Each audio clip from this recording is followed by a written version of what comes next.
Now, Betty, what are we going to do tonight? I'm gonna kick some ass!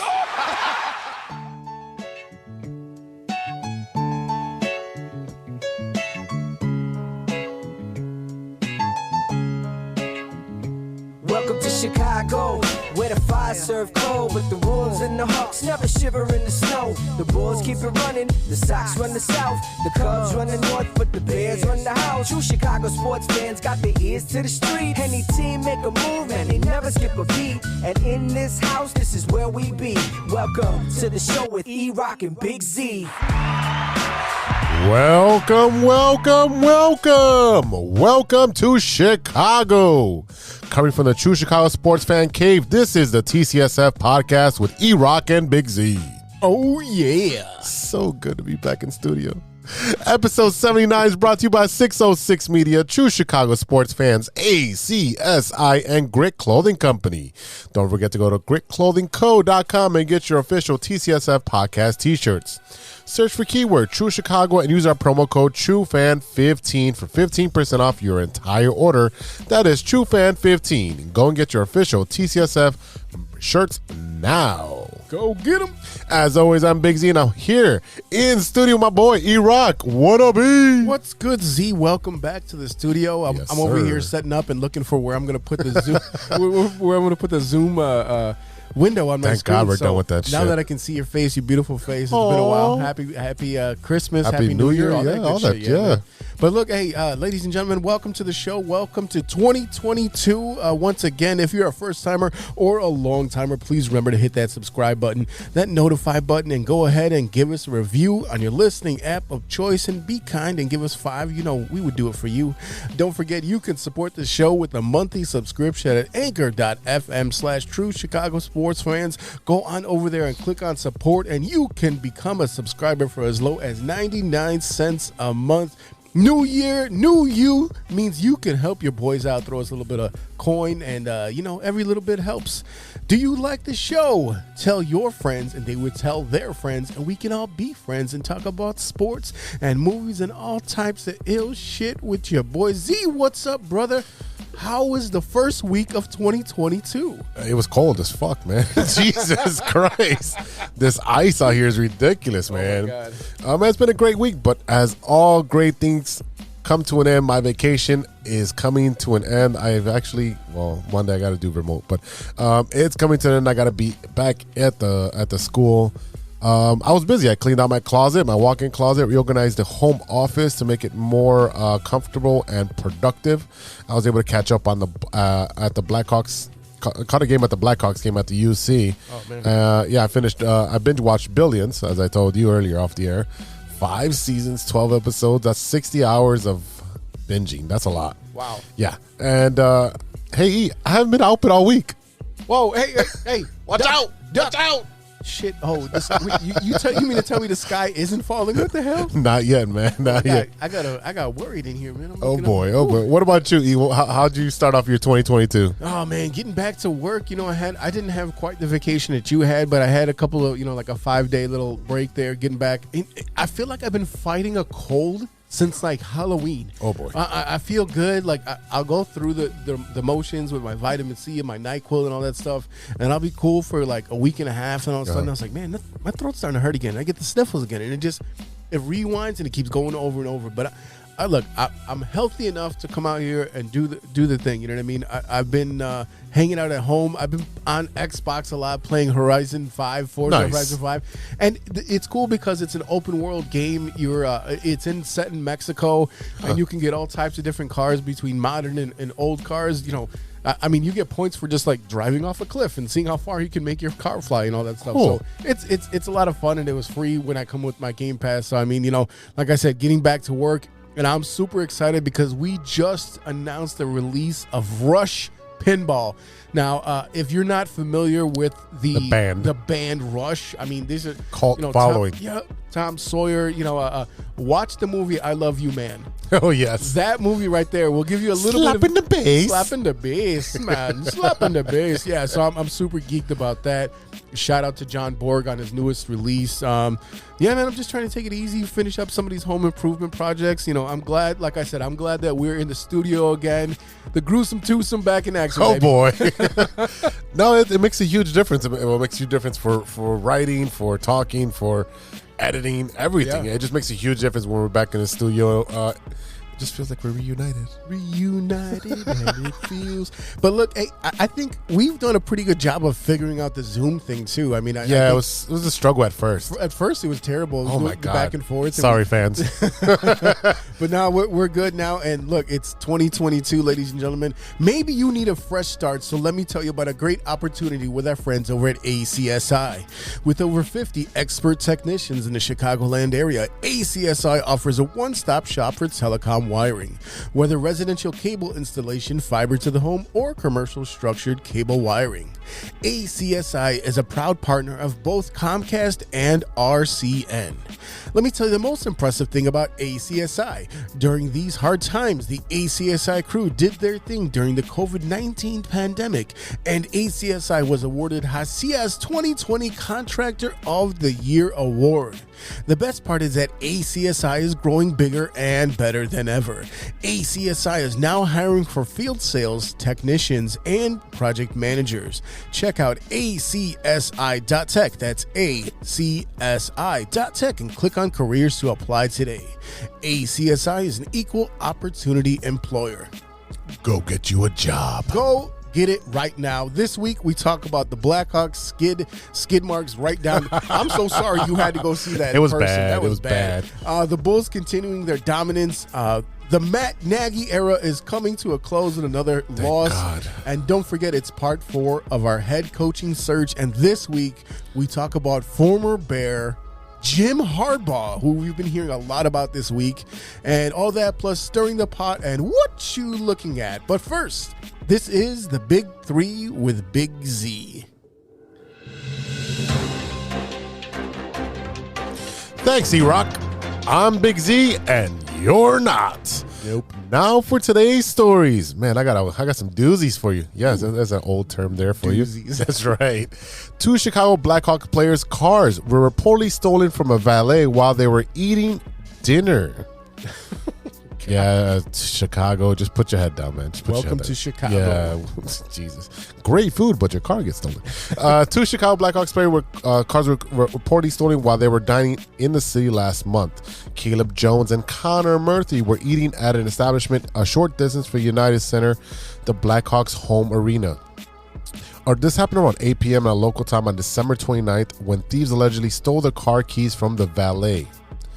This is according to TMZ. The thieves got away with Jones' 2021 Jeep Trackhawk and Murphy's 2017 Porsche Panamera. Okay. I don't even know what a Porsche Panamera is, but I'm pretty sure it's expensive. When I find that in the Forza game, I'll let you know. There you go. Reps for the players and the Chicago police did not immediately respond to people's requests for the comment prior to publication. According to CWB Chicago, who did not identify the names of the vehicle's owners, reported they were Blackhawks players. The valet targeted in the attack told police that he was confronted by 2 men at the valet stand on the night of the incident. The thieves reportedly displayed a handgun and demanded the victim to open the lockbox where keys were stored. Police eventually located the Trackhawk abandoned in the Pilsen neighborhood around 9:15 the same evening, per report. At nearly the same time, Chicago police used the license plate reader to locate the Porsche, which was on the back of a tow truck in Bronzeville. Jesus. What the hell, Chicago? Hey, look, we've been noticing more and more recently that these thieves do not care. It's broad daylight. It's just coming out. They're targeting everyone. And, you know, it's sad because just like any town, just like any big city, you always have your high crime neighborhoods and that's whatever. But I mean, it's getting to the point where it's citywide. There is no, you're not safe from crime anywhere. These thieves do not care. They're up and down the Mag Mile, smashing up the Burberry store, smashing up everything down there, taking everything that they can. And I don't know where this stuff is getting resold. I mean, cars are cars. You know, there's always going to be car thieves. That's never going to stop. But I mean, this is crazy. This is getting completely out of hand. And you got the mayor fighting with the CPD and fighting with the CTU. And, she's making a lot of enemies. Just making a lot of enemies. And, you can say whatever you want about the mayor. And this is, I will tell you, when you look at everything that's gone on in the past 2 years, this mayor has had to deal with more crap than any other mayor. And you can talk about Daley, you can talk about, look at the time span. You're talking about a COVID-19 pandemic. You're talking about how many strikes by the CTU against CPS. Look at everything that's going on with the crime rate in Chicago, the murder rate in Chicago. 2021 had the highest murder rate in years and years and years, and it eclipsed 2020. Yeah. Considering the fact that everyone was supposed to stay home. Yeah, and what the hell's going on? Why are you out? Why are you out committing crimes if you're supposed to be home? Right. So I mean, this is just wild right there. So Chicago, take care of yourselves, be safe. And hey, I mean, the good thing is that these guys were eating dinner. Yeah, and yeah. I mean, you obviously, if you ever had your car towed, you're like, oh my god, where's my car? And yeah, but the valet had the valet. They gave the keys to the valet. Right. So you know what? The guys were safe. Again, they're vehicles. They're objects that can be replaced, and these guys were safe. So that's the biggest thing. Quick note, just to piggyback off this, Mike Logic.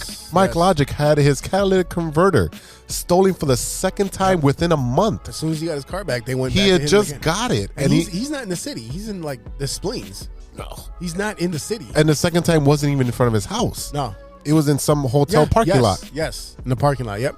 So obviously he has a car that they're targeting for those. But I mean, look, it's just. It's crazy, and like I said, you hear about the stuff more immediately now with the internet, right? Right. With TikTok, with everything like that. So you hear about it a lot quicker. But this is just a wild time, and I just hope. Look, like I said, Chicago, stay safe out there.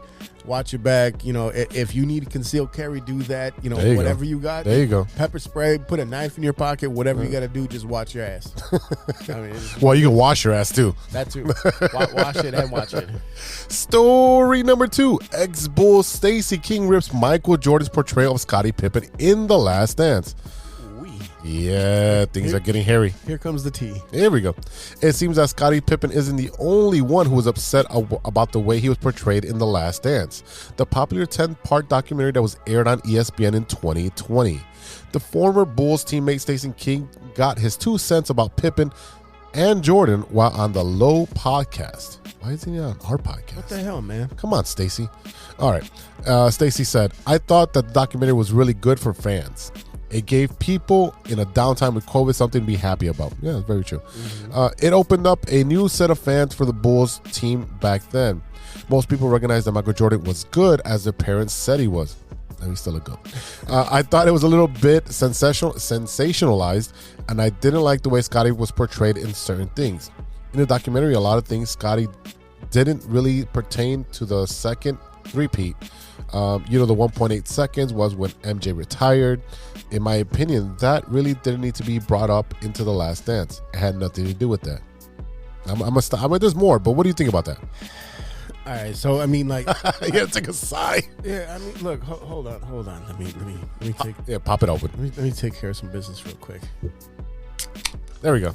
All right, so it's a lot of bullshit right here. It's a lot of bullshit that went on between everything that happened with Scottie since The Last Dance came out, him not being happy with the way that he was portrayed, and the way that Jordan. We knew that Jordan had total autonomy. He had complete and total control over everything that happened on that show.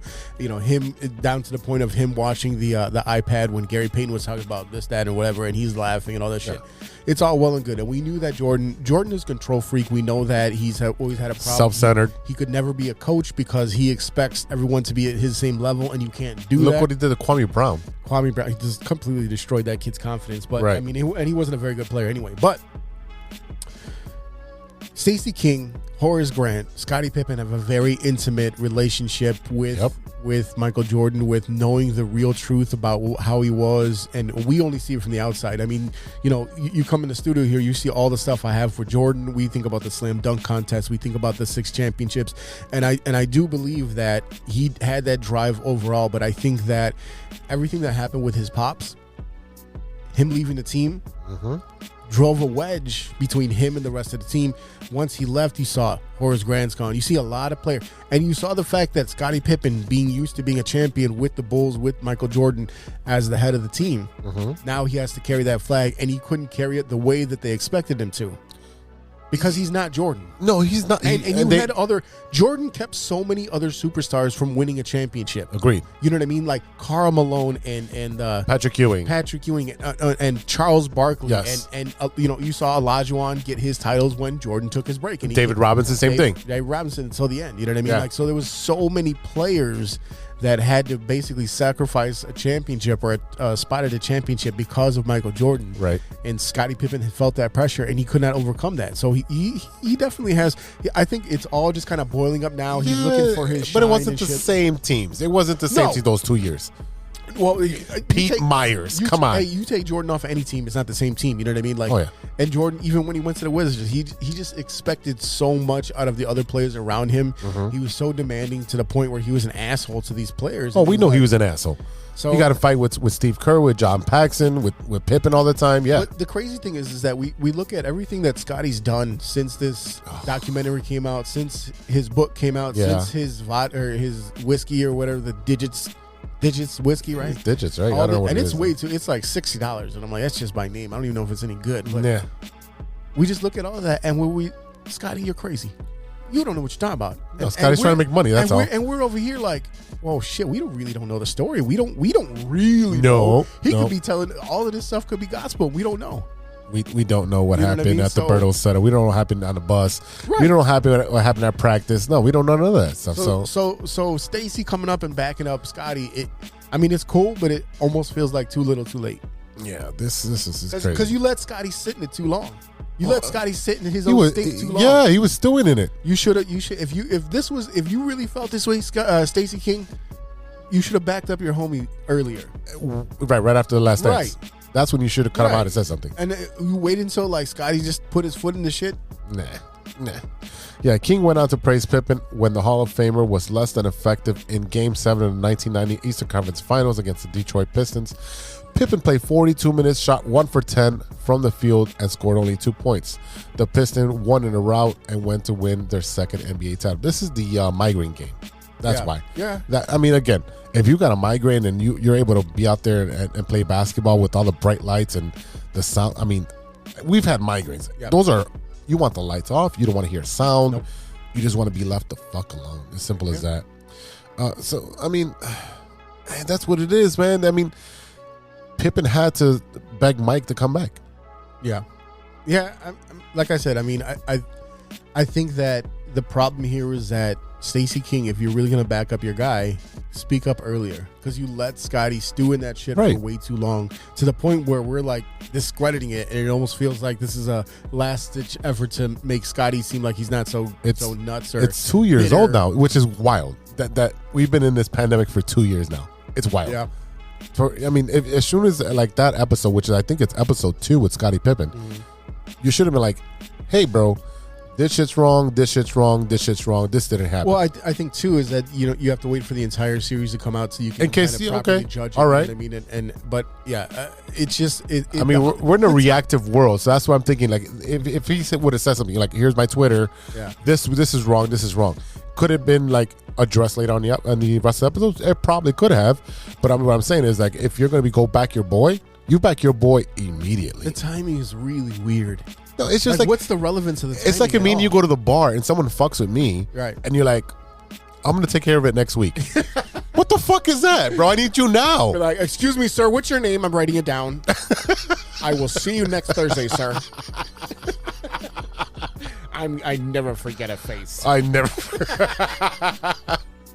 Yeah, it's weird, man. It's just, look, I'm not saying that anything that Stacey King is saying is irrelevant or doesn't matter or doesn't count. It's just the timing It's of it. just the timing. Yeah. It's fucking weird, man. Like, Agreed. why are you waiting so long to speak up? Yeah, boy. Ugh. This saga will continue to go on the rest of the bull season. I guarantee you that. We keep talking about it, so I mean, Whatever. All right, story number 3, and I gotta always put a funny story at the end. Adam Schefter, latest injury victim, is the latest injury victim at Soldier Field. I swear to God, I've been on Soldier Field twice, and I was scared to step on that grass. I've been out there. I went to the American Beer Classic where they had all the vendors out there, and it's a piece of shit. It is. I did the what was it 5K, 8K, 10K, where you end up and running through Soldier Field at the end, and I was like, I just ran all these miles. Let me not blow out my fucking ACL here. The turf at Soldier Field has claimed another victim. Notable NFL reporter Adam Schefter confirmed on Wednesday that he has suffered a torn meniscus while covering the Bears Viking games. Not this one that we just lost, but the one before that. Yeah. The one on Monday night, But Schefter wasn't hurt while running, to get a quote from Matt Nagy at halftime, or hurt because a player collided with him on the sideline. He was hurt while imitating Justin Jefferson's giddy dance. Yeah. Oh, yeah. So Marcus Spears went to Twitter. Gritty dance. Is it gritty? Gritty. I don't know what the hell that means. It's just some weird dance. Just because Justin Jefferson had this whole thing with him and the dance is here. Randy Moss. It's not a good dance. I saw it. Yeah, it's whatever. Marcus Spears reported on Twitter that Adam Schefter suffered a meniscus tear that would require the rest of the 2 weeks before doctors determine if surgery is necessary. Schefter will not be listed on the injury report for this weekend, the ESPN shows, but it appears that no more grittying. Yeah. Schefter responded, "As good as a reporter as he is, and Alice is, sadly confirmed. Gritty days are over." Oh, wow. That was an amazing play. Sorry. Sorry. Squirrel. Yeah, Schefter is one of the other persons that got hurt. I mean, you've got a long list of injuries between, Saquon Barkley, you got Barkley, Justin Fields, Akeem Hicks. Yep. I mean, Gale Sayers, I think was that a Wrigley or was that here? Yeah, so, no, Saquon Barkley with the ACL. Yeah. Right? Justin Fields with the ankle. Yep. David Montgomery hurt his knee. Yep. Hicks hurt his groin. Yep. Gale Sayers had two in Chicago, but that was back at Wrigley Field. So I mean, that was a shitty playing field at that point. It's It's 1970. First of all, what the fuck are you doing, man? Shefty, you're like 50. Yeah, bro. No. Don't do the giddy dance. No. It's over. It's over. What are you doing? Stick to the cha-cha slide. Where you got instructions on what the fuck to do, man. You might even want to avoid the chicken dance at this point. Don't spit out the beer. Fucker got me. Oh man, Finally got me. Oh man, you almost made that mic really moist. But I mean, does this just confirm or just add to the pile of reasons why they need to move out of Soldier Field? Oh my God. That turf is horrible. And I'm sorry. I've actually been an employee of the Park District for I think about 7 years. Okay. They dropped the ball on Soldier Field. I mean, it's just the horrible field conditions. And then they'll do a concert and then a soccer game. And then we got a football game. By the way, I mean, there's no way to. I mean, I know you've been to Wrigley Field and now you've been to U.S. Cellular, or what is it called? The G Spot. When they do events at these places or they let you walk around the field, you don't get to walk on the grass at all. No. You get to walk on the turf. No. On the grass. That's what I'm saying. Yeah. There's no reason you can't keep Soldier Field as a venue for these concerts and shit like that. You don't need to have sporting events there. No. You know what I mean? If you want, you can have Chicago Fire games there every once in a while. They're like every 10 days there or whatever. But I mean, like, keep it for your concerts. Keep it for your whatever the hell else you want to do up there. Fuck Jesse White Tumbler. I don't know what the fuck they do. I think they could do the monster truck rally on there now. Yeah. That'd be cool. But I mean, like, you could have celebrations. Let's say there's any team has a celebration because they win. Do it there. Have a big fucking rally. 60,000, right? You know what I mean? Have a parade that ends there. Go there, and you have all those seats. You know what I mean? Like, you can purpose Soldier Field for a lot of different things. It's just not for football. It's just time. Can we just? I mean, like, I get it, but can we let this go already? Jesus, I mean, it's time, guys. It is what it is. It's over. Let it go. Let it go. Over. You say it's over? It's never over. Nothing's over until we say it is. Well, guess what? It's over for Matt Nagy. I'll tell you that much. Yay! Fucking piece of crap. You want me to say it first, or you gonna hit the thing? I mean, our time is a little off now. I mean, I can hit the button first, and then I say it, or am I saying it, then you hit the button? Which one do you want? I'm Big Z, and that's news to me. We'll be right back after a word from our sponsors.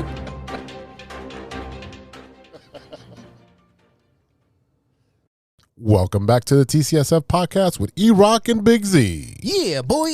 This is The Loop, our Chicago Sports Roundup where we keep you in the loop. This is Chicago. Doors open on the left at Chicago. Welcome to Chicago. Welcome to Chicago. Welcome to Chicago. This is Chicago. Doors open on the left at Chicago. Welcome to Chicago. Z, what's going on at the Madhouse on Madison with the Chicago Blackhawks? But hey, as they say in hockey, let's do that hockey. Like I said earlier, I went to the game this past Tuesday, and instead of bowling, yeah, shocker, I know, shocker. To be honest, I should have gone bowling instead of seeing this sloppy hockey play. It was bad. It was really bad, man. I mean, it looked like when you put magnets of the same polarity and they just don't stick, and the puck was not sticking on their hockey sticks, bro. Only broad spot was Alex DeBrincat scoring 2 goals that game. All right. As for the Blackhawks, I mean, their last game versus the Vegas Knights, I was surprised because I was talking to our friend Tony, and you know he's a big Blackhawk fan, but he lives in Vegas, so he has season tickets out there. He's in Vegas, so he became a Vegas Knights fan. I don't knock it. And neither do I, because that's where you are, and that's where your team started up. And we talked before about the Raiders going to Vegas and things like that. And you know, the one thing before we get into the game, the one thing I'll say about the Las Vegas Knights, the Golden Knights, this team came about right after that the terrible, horrific shooting that happened from right there. And they basically took Vegas under their wing, and they kind of rallied around that. So like Boston Strong and all that, right? Good on them for doing that, because that's really what kind of brought connecting with the community. Absolutely. Yeah. Well, as for the Blackhawks, they really wanted to win this past Saturday. For Marc-Andre Fleury, the bouquet of flowers tossed onto the ice on the final horn indicated that the mission was succeeded. Fleury saved 30 of 31 shots in his first Vegas homecoming, and the defense stiffened late to help the Hawks rally past the Golden Knights with a 2-1 win. Wow. The Hawks snapped a 6-game losing streak with their first road win since December 9th. Jesus. And their first win of any sort since December 15th. Let's just be honest, the Blackhawks hockey is just horrible. Last night in Arizona, things didn't go so well. Fleury said, we had a good talk in the locker room after the game. It didn't matter if Vegas or somewhere else, we had to bounce back, and we answered the bell. The team played well. I mean, look, they like you said, they did it for Fleury to come back to where he played and where I think he thought he was going to end his career. And look, we can go down the list of the players in the Blackhawks and see who we would like to keep and who they would get rid of. But I mean, like, who really is valuable on this team right now? I mean, you got Taves, you got Kane, you got DeBrincat, and you got Seth Jones. Yeah, that's really their guys. You know what I mean? Like, and hey, I mean, this is the time of Blackhawks hockey where the hardcore fans are who's paying attention to them. You know what I mean? Of course. That's the thing. Is like I put on the game on the second TV. There's nothing else going on. Yeah. That's the only time I'm putting on the Blackhawks right now. I mean, they're hard to watch. And me being there, I was literally sitting next to some 2 season ticket holders, and we're yelling at the same thing. And his wife looks at me, he's like, "You guys know each other?" I'm like, "No, I'm just an avid fucking fan." And I hate when there's sloppy play. It doesn't matter if it's baseball, football, or hockey. If you're not doing what you're supposed to be doing, it's very frustrating to watch your team suck. Yeah, I mean, and it's the one time where being sloppy is a bad thing. Oh, would that make you love me? Usually you pay double for that kind of action, Cotton. You are absolutely correct on that. Yo, I know you missed me in studio. Oh, man. You got me twice today. All right, next up for the Blackhawks, the Blue Jackets, fuck Ohio. The Canadians and the Ducks. Okay. Nobody. You know what we need? We need that sounder who's like, who cares? Look, I mean, again, Blackhawks hockey is back to their pre-2009 level when no one cared about it. That's what it feels like right now. And only the diehards. And, you know, the thing is that, you know, if you listen to the Blackhawks Talk podcast, you know, like I said, it's the diehard fans. And we basically, I would say Chicagoans got spoiled by watching really, really good hockey over the years. And the thing is that I can't stop thinking about their terrible scandal that they had during those years. That's the thing that always taints it for me. It's the shittiest thing of it. So it's just hard for me to like. It's hard. Right now, I know it's a different regime. It's different things are going on. You don't have Q anymore. But until all of those players are out the door, which most of them are. Yeah, but we still have some Taves and Kane are the kind of leftovers from that. Yeah, everyone else is pretty much gone by now. Yeah. So, but anyway, whatever. Anyway, what's going on the other side of the building with the Chicago Bulls? 2, 3, 4. Basketball, gimme the ball because I'm gonna dunk it. Basketball, gimme the ball because I'm gonna dunk it. Basketball, gimme the ball because I'm gonna dunk it.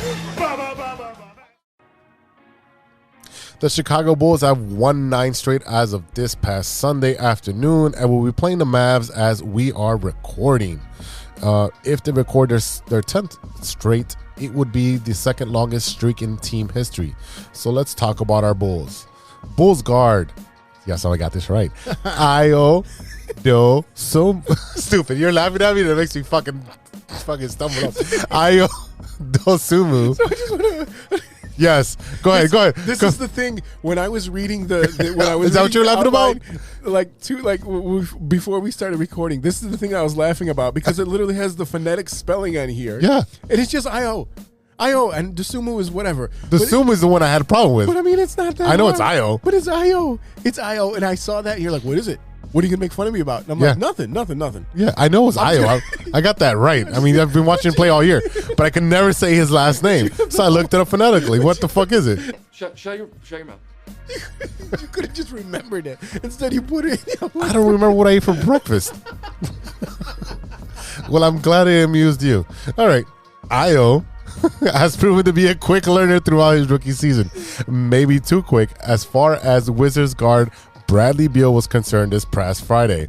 After Dosunmu was called for 2 traveling violations back-to-back during the Bulls' victory against the Wizards, he said Beal offered him some on-the-court advice. After the travel to place before I scored, Beal was like, just go deliberately go one way and then just get into your shot. Don't think about it, just take it and drive and get to your spot. Dosunmu said the next play, I did it on him. Hey, this is what I was Did you see it? Yeah, and it was great. Stacey King talked about it. Yes. And the thing is that you're getting advice from NBA veterans because what that shows me is that they respect you. They respect your game. They understand your game. And don't forget, this is a little bit of an older player, so it's not like some real young kid. This is a little bit of an older player. And to see that he's getting respect from league veterans that have been around for a long time. Right. I cannot understate enough how important this guy was as a pick for the Bulls, for the city of Chicago, for the Illinois basketball. I mean, it is amazing that this guy was able to land on the Chicago Bulls and watch the things that he's doing has been extremely impressive. Him and Kobe White together coming off the bench have been phenomenal. I talked about it a little bit last week.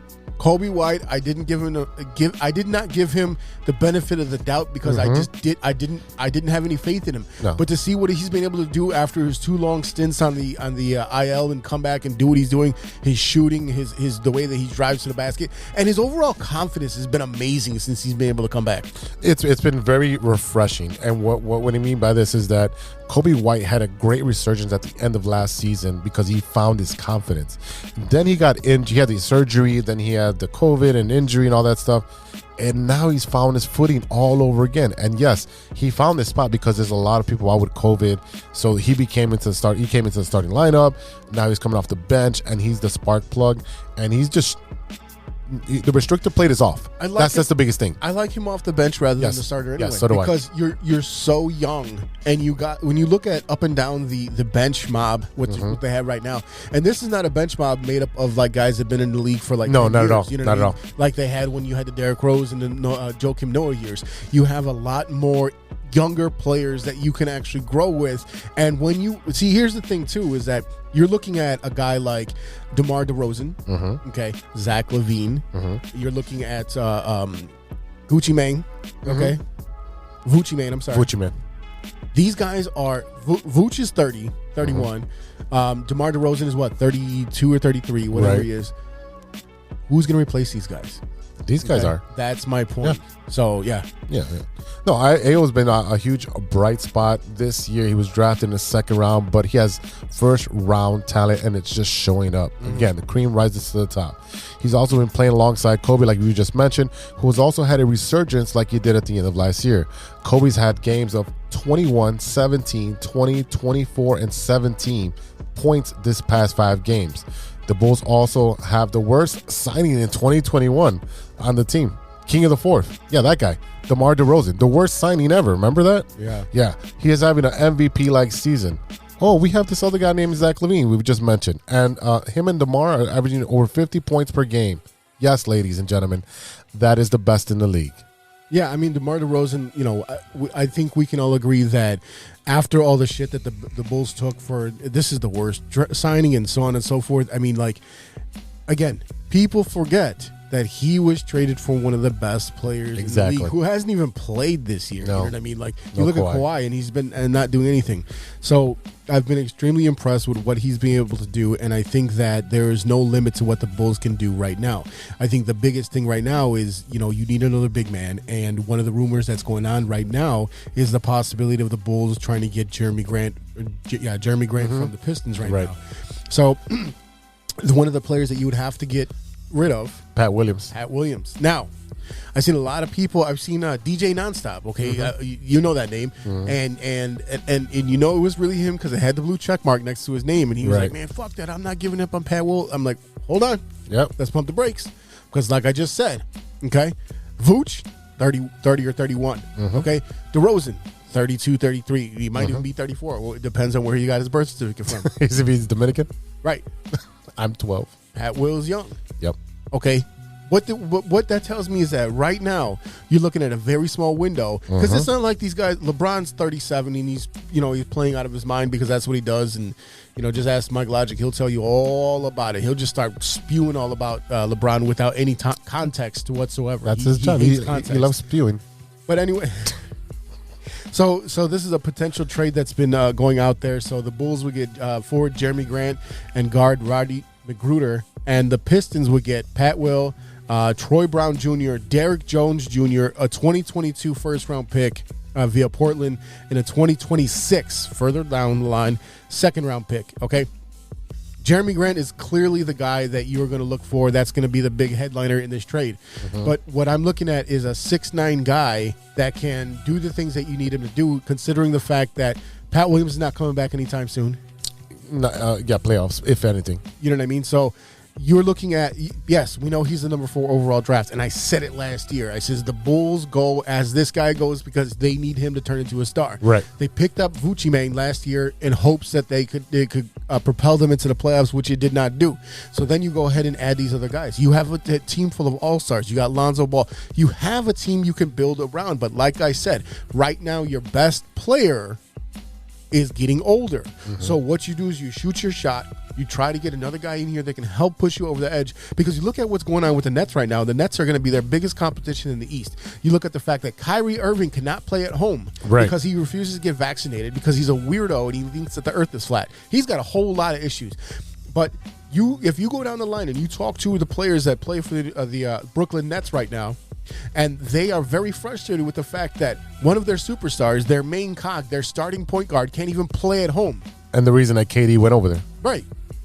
That's insane. So, I mean, you look at that team right now, you look at these superstars that they've had from other teams, and they're all kind of like, aside from KD, you look at Harden, you look at Kyrie, they're all kind of a little bit out of their mind. But now the Bulls right now, you have a solid team. You have a solid team that backs each other. Pat Will is not really playing right now. I mean, yeah, you want to keep Derrick Jones, but I mean, like, overall, I would make this trade in a second, because you're looking at the fact that right now you have to capitalize on the talent that you have and try to get over the hump. A move like this would definitely put you over the hump. This is one of the moves that, Jeremy Grant can play power forward, small forward. He's got pretty good numbers right now. He's scoring 20 points per game. He doesn't have to do that with this team. Right. He can focus on the other things. He can put up 15 points just like Vucci, man, and then worry about rebounding, which is one of our biggest issues, because right now we're team rebounding. We don't have a dominant rebounder. So when we play the Indiana Pacers or another bigger team, like maybe tonight where they played the Dallas Mavericks, when you play those big teams, you're going to get out rebounded, and guess what? You're not going to do so well. No. So they need another rebounder. So this is a good trade. Yes, you're giving up on a young talent, but you have to give up something to get something. And our window's right now. And it's not like Pat Will came out of the box, on fire or whatever. Like, no, you know what I mean? Like, no, he's been growing. And you look at the fact that last year when the Bulls traded first round picks along with Wendell to get Vucci, they told you right now, we're trying to win right now. We know what kind of team we have, you know what I mean? And we look at Acme, we look at those two, and we know that their clear goal is to win and win now. Now, last week I misspoke. I said that they had trouble against the East, that they have trouble against the West, because the West has a lot of bigger players. You look at what's going on in Portland, you look at what's going on in Denver, you look at what's going on in Salt Lake, you look at all these teams over there that have much bigger players, and that's where the Bulls have the biggest issue. If Pat Williams is not playing, then that's not going to help you right now. No. If your goal is to win the 2021 season, yes. Right. You go and get a player that can help you right now, and if you're lucky, they can help you the next year. If you're trying to catch lightning in the bottle, like what you're doing when you got a guy like DeMar DeRozan, the worst signing in all of the offseason, okay, right? Yeah. I'm gonna keep saying it. Yeah, because you guys are idiots. Some guys are idiots, right? Yeah, that have no idea what the hell you're talking about. I mean, you go, and if your goal, and like I said, when you look at this administration, they made it very clear that they want to win, and they want to win right now. And then because here's the thing, you know what winning does? Winning makes you an attractive destination for other free agents. Exactly. So what do? Okay, hey, next year, this guy might come here, and that guy might come here, and you look at all of these free agents that are going to be available, and you just build on that, and that's where you start. You have to start. You start a brand new winning culture. You reset the idea of what was going on, because you look at what happened with Garpax, and they just made it like they were like, well, I guess we'll go after this guy. They held on to their own guys, and they fell in love with their own guys way too much. They wouldn't give up on it, and that's why we ended up not getting Kobe Bryant. We ended up not getting LeBron James and Wade and Bosh and all these guys that you could have gotten. Who'd they get? Fucking Carlos Boozer. Carlos Boozer, who tripped on his own gym bag and broke himself. I think he had the shoe polish dripping on his eye. Right. So yeah, I mean, like, I'm definitely not against them giving him up, and I'm sorry that I'm sorry that they would have to give up such a young guy who, like I said, hasn't exactly set the world on fire. Yes, he's been injured, but I mean, give him a new opportunity, a fresh start, just like Lauri Markkanen did in Cleveland. And look what he's doing now. And the Cleveland actually looks decent. I mean, they're not where the Bulls are right now, but they look decent because you give them a fresh start. Pat Will, I'm sorry, but I mean, like, if it's going to get me a player who's actually a little bit bigger, and can get the job done as a professional, as a veteran, and who's this daddy? Who's his daddy? A real familiar face named Horace. Or no, not Horace. It's Harvey, his brother. Harvey Grant. You know what I mean? So, hey, bring the bloodline home and let's do this thing. Yeah, you got to get that pedigree in here. And like you said, like right now is the time to win. That window's small, and it does remind me of the Cubs, or not the 16th season, but the 15th season. Right now with the White Sox, they ran the table, and they're like, well, you're a year ahead. Okay. But did you make enough moves to get you over the hump? And if you don't do that, if you don't have an aggressive GM or don't have the opportunity to make those moves, then you can't be gun-shy. You can't worry about 2023. You got to worry about today's year and try to win that championship. And I think right now it's the time to go against that championship. Now, the West is going to be stacked when it comes to the playoffs, and they might pick each other off. But I don't see anybody beating Golden State. They're 23-9 or something like that, and they're barely getting Clay back. And they're just getting Clay back, who hasn't played in 2 years from these weird ass injuries. He's made more money in the last 2 years of not playing than he did his first 5 years or something like that. That's insane. And the thing is that you're not wrong. Now, here's the thing that one team that I don't think that anyone's really talking about is the team that went to the NBA Finals last year, and that's the Phoenix Suns. The Phoenix Suns are right now 30-9, and the Warriors are right behind them at 29-9. You still got the Jazz, the Grizzlies, the Mavs, who the Bulls play tonight, the Lakers, the Nuggets, and the Clippers, and that's your top 8 right now. So I mean, you're still looking at teams like the Blazers. You got Dame out there. There's other teams out there. The Rockets, they're not very good, but they play the Bulls very hard. They do. So I mean, like, and because look up and down the West, they're full of big guys. Your biggest competition on the East, that's going to be when you're looking at the teams that are going to give you the most trouble, I'm thinking about Philadelphia with Joel Embiid because he's been pretty good. I still don't know what's going to happen with Simmons over there. There are teams I think that they can match up with in the East. I don't think they should have. I mean, don't get me wrong. The top teams in the East are going to be competitive, but it's not like they're going to sit there and struggle against these guys. The Bulls are 26-10 right now. You're looking at number 2 is the Nets. Then you got Heat, Bucks, Sixers. Like I said, the Cavs are number 6. Yeah. Raptors 7, Hornets 8. So that's your top 8 right now. So I mean, you're still looking to see what's going to happen with the Knicks, who are just 2 games below 500. The C's are another game, the Celtics. So I mean, you look up and down, you still have a lot of jockeying that's going to happen for that 8 seed, because even at 8, you're looking at the Hornets 21-19. You can go all the way down to 11 with the Knicks 19-21. Right. So there's going to be a lot of movement in those last 5 or 6 spots. But the Bulls, if they can keep it up, and as long as they're able to avoid injury, they should be in good shape. The good thing is that even if they suffer an injury, as long as it's not a season-ending injury, look at their bench. And their bench has been nice and strong, and they can recover. We've got the most depth out of all the teams in the East. I can tell you right now. I've watched a little bit of the West, but not as much as I should. We have a team bench that's going over. There's been times where they score over 50 points themselves, just a bench. There's no other team that has that depth. I don't see the Nets having that. The Heat, the Bucks, or the Sixers, or even the Cavaliers that have that kind of bench that can come in there with Io and with Kobe White that could come in there and light it up for 30 points combined. And don't forget, you got Caruso. You got a lot. There's a lot of good players on this team. And look, I think it's been a very pleasant surprise as far as what they've been able to do. I'm sure that if they trade off Derrick Jones, they're going to miss him because he is a good scorer inside. Yep. You're still waiting to see when Javonte Green is going to come back. I think Caruso had a little bit of injury issues and he was going back and forth, but they got a guy like Tyler Cook who's come on and he's been very good too. So I mean, they have a lot of good players in this team. They just picked up Jordan Bell, who was a pickup players from a few years ago and ended up going to the Warriors for cash considerations. Yeah, that was stupid. That was stupid. But I mean, at the time there was no spot for Jordan Bell because I think they were full up right there. People were just like, well, you give up enough. They weren't doing shit with him, so it's fine. They kept Felicio instead of him. Right. Well, that guy. And don't forget, you still got the young guy who you drafted a couple years ago in Marko Simonovic. Yep. So I mean, you have a very nice little team right here, and I think they can definitely make some moves because I think they're catching the league by storm this year. I think people have not given Zach LaVine over his career the respect that he deserves, and he's still not always getting the calls that he should because he doesn't get the calls, and he's not seen as a superstar. No, which is weird as hell to me. I don't understand it. He drives to the hole and he's getting smacked in the head. Yeah, he has cuts under his eyes. He's got one game he had a cut behind his neck. I was like, where's the call, guys? He's not getting the respect that he should be getting. DeMar DeRozan is obviously he's getting his respect because he is an all-star and he is an MVP caliber player. Vucci, man, has been doing his thing.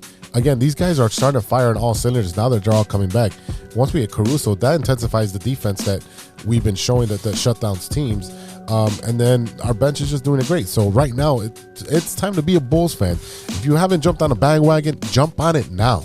Yeah, I mean, don't wait because I mean, this is the time where you should be paying attention to what's going on.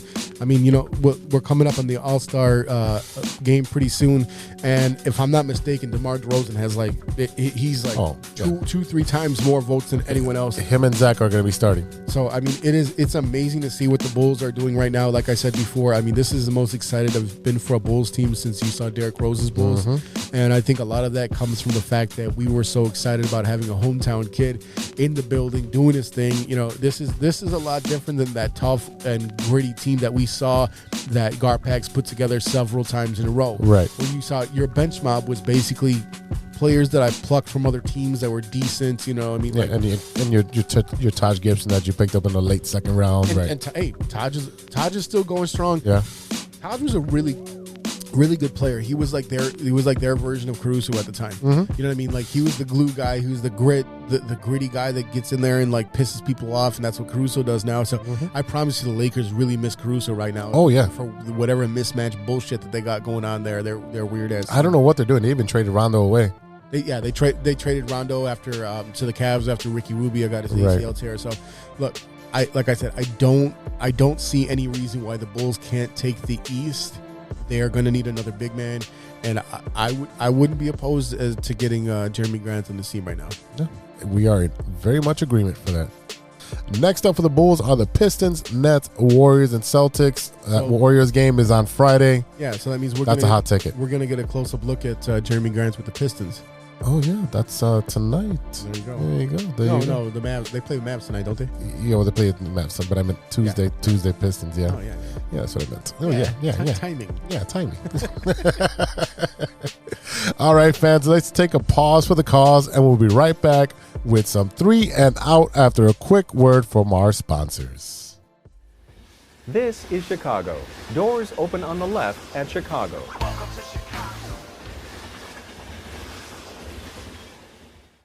We all know that 2020 was no joke, and with an ever-changing world climate, many people are looking for a new opportunity. Guys, are you looking for a career that rewards effort and makes you feel valued as a team member? Let me tell you a little about our friends at ACSI. ACSI is a certified RCN business agent. They provide the same RCN services with a personalized touch. Their sales and technician teams work hand in hand, ensuring your experience will be smooth and pleasant. Gone are the days of being transferred from one person to the next. At ACSI, they handle everything from start to finish. It's never been so easy to get internet service. ACSI is a growing Chicagoland company that encourages personal growth and rewards perseverance. As they expand, they're looking for passionate, responsible, and honest professionals to join their team. A career with ACSI means you'll be part of a hardworking, flexible, and dynamic team that is a leader in the installation of cable and internet services in the Chicagoland area. Best of all, ACSI was awarded Hacia's 2020 Contractor of the Year Award. Are you ready to grow with a local Chicago company on the rise? Check out acsi.tech and click on careers to get started. That's acsi.tech and click on careers. Welcome back to the TCSF podcast with E-Rock and Big Z. Yeah. Are you ready for some football? They weren't. They sure fucking weren't. This is 3 and Out.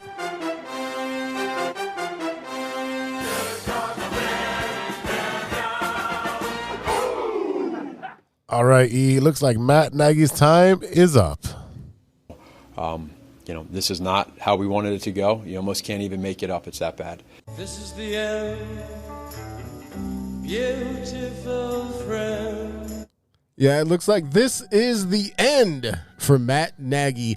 We record right after the Bears game, so we don't have confirmation yet about this firing, but as we've been speculating for weeks now, we believe that this was his last chance for romance, and the Bears did what the Bears do and pissed down their leg in the season finale against the rival Minnesota Vikings. What a fucking disaster this was.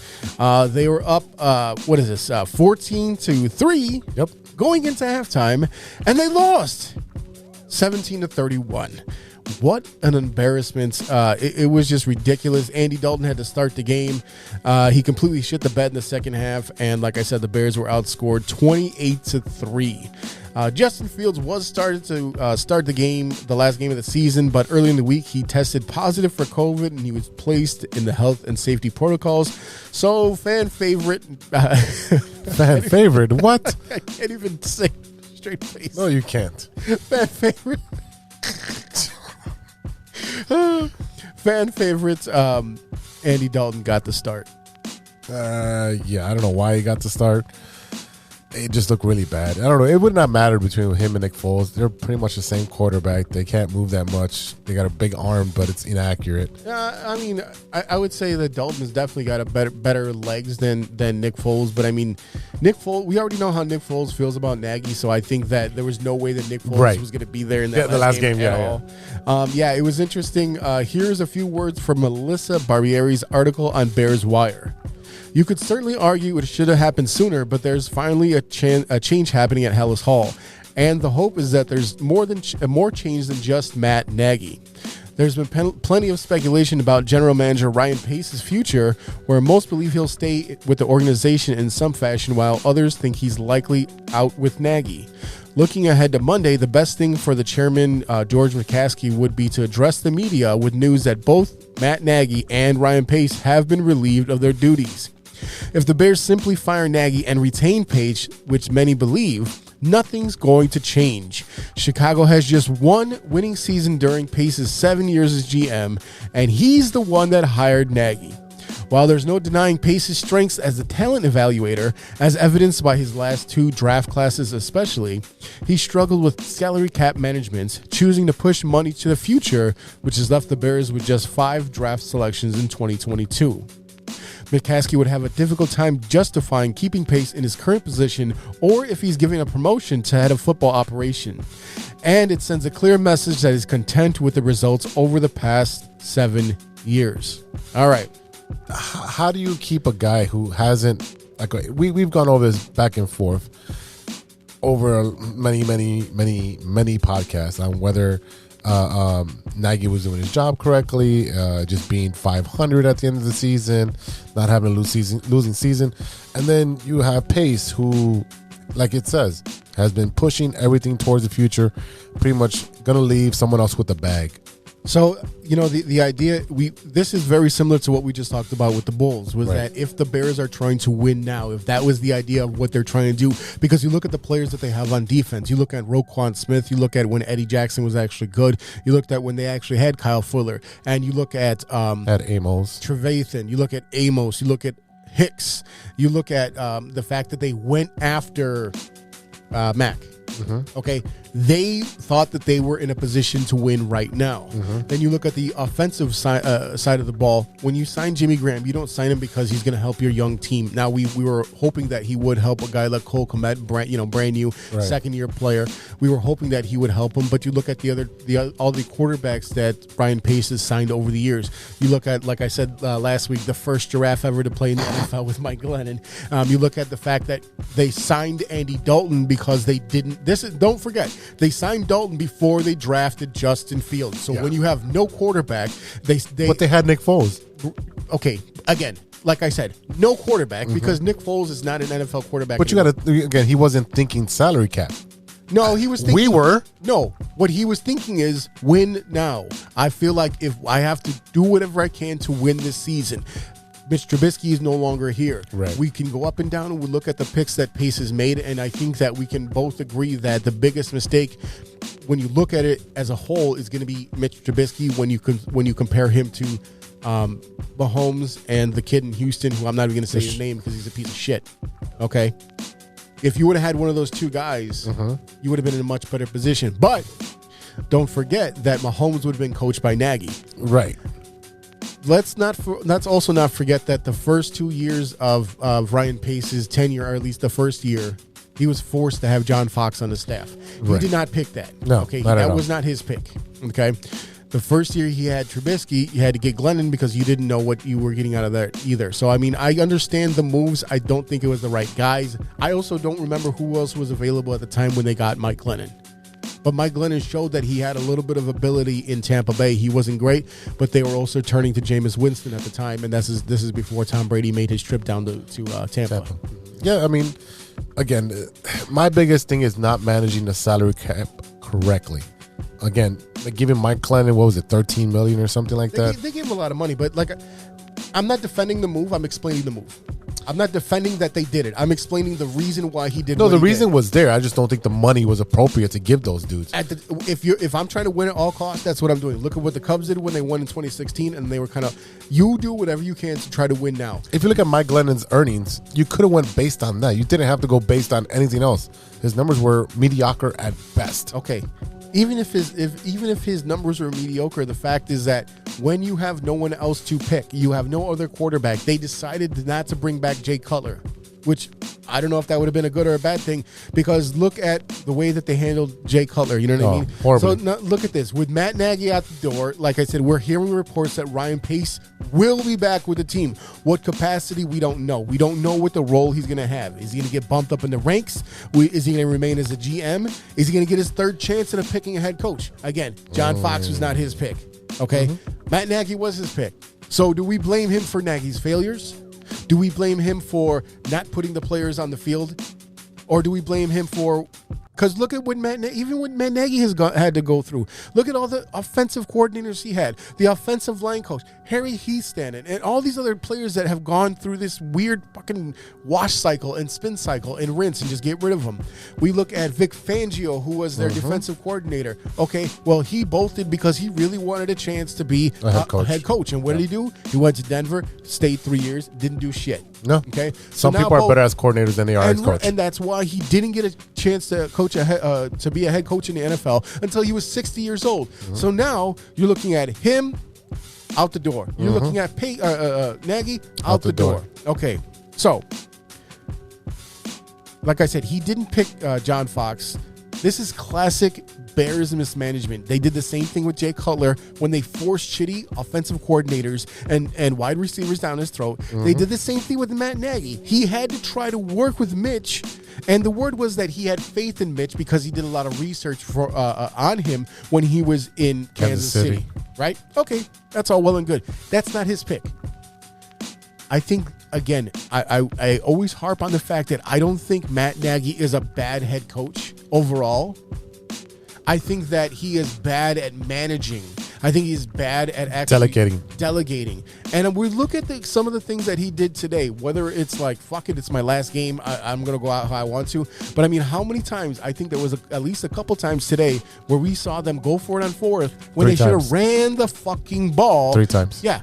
I don't understand. Why wouldn't you? They were 1 for 6 on 4th down. They went, it's 4th down. Montgomery was averaging 4 yards per carry. I mean, come on. Look, let's look at the overall numbers real quick in this last game of the season. Dalton, 33 for 48. Jesus. 33 for 48 passes, 325 yards, 2 interceptions. That's when we saw them just completely shit the bed at the end of the third quarter. Game, 1 touchdown. Montgomery with 20 carries for 72 yards, 3.6 average. Herbert had 4 carries. Okay. Darnell Mooney. He passed 1,000 yards in the season. Yes, this sir. guy is 100% your number one, at least right now. He doesn't need to be a number one. He really isn't a number one. No, he's a number 2. They need someone else. He's a number 2 or a number 3. He needs to be in the slot. He needs to be that quick guy, that slant guy. He needs to be the Cooper Kupp role. Okay, yeah, agreed. That's what they need out of him. 12 receptions today for 126 yards. Cole Kmet did not look bad. 4 receptions for 48 yards. Demir Bird, 5 receptions. Damian Williams, Allen Robinson. Again, you want to talk about guys that just completely fucking ghosted is Allen Robinson. Oh, yeah. 2 receptions, 22 yards. I forgot you were like, oh shit, he's on the team because he got what the 2-point conversion. The 2-point conversion when they were, it's just like when they got the 12 after the 2 field goals and a touchdown. What is happening with? I don't understand the state of this Bears team. We saw them actually give up. The defense completely fucking gave up 2 touchdowns where Eddie Jackson's in the end zone watching the receiver catch the fucking ball. Well, even after the interception, you saw the offense just literally walk to the sideline. They were like, fuck this shit. The only person that chased them down was the quarterback and someone else. It was just bad. It was really bad, man. On the defensive side, you had Eddie Jackson with 4 tackles and 1 assist. Bilal Nichols. Got that right? Who cares? Let me tell you. You know who matters on this defensive side? Roquan Smith. Not Eddie Jackson. Tayshaun Gibson, Roquan Smith, and Jalen Johnson. And those are the only players that I'm paying attention to. That's yeah. Right now, I mean, you look up and down. You look at Robert Quinn. He did. He didn't have a Robert Quinn day like we. No, he got his sack total and he was done. Yeah, and now here's the scary thing. Robert Quinn had a phenomenal season. Yes, he did. Who was going to sign him in the offseason? Not us. Because he had a 2-year deal. Right. He was not good in the first year. And the reason that the Bears signed him in the first place is because when he left the Rams and he went to Dallas on a 1-year deal, he had a great year. Right. And then he comes here and he was hurt that whole first year. He can be a very good player, but again, he's aging out. The biggest part of this whole thing is that they are all aging out. Okay. Now we look at all the players. We look at what's going on with Khalil Mack. Khalil Mack is injured right now. He didn't even play his bad foot, right? Now, and the thing is, now we look at a guy like Hakeem Hicks. Hakeem Hicks, who said he wanted to finish his career in Chicago. Right. Well, guess what? Apparently, he had this big-ass fight last week, and it wasn't even because of his ankle injury.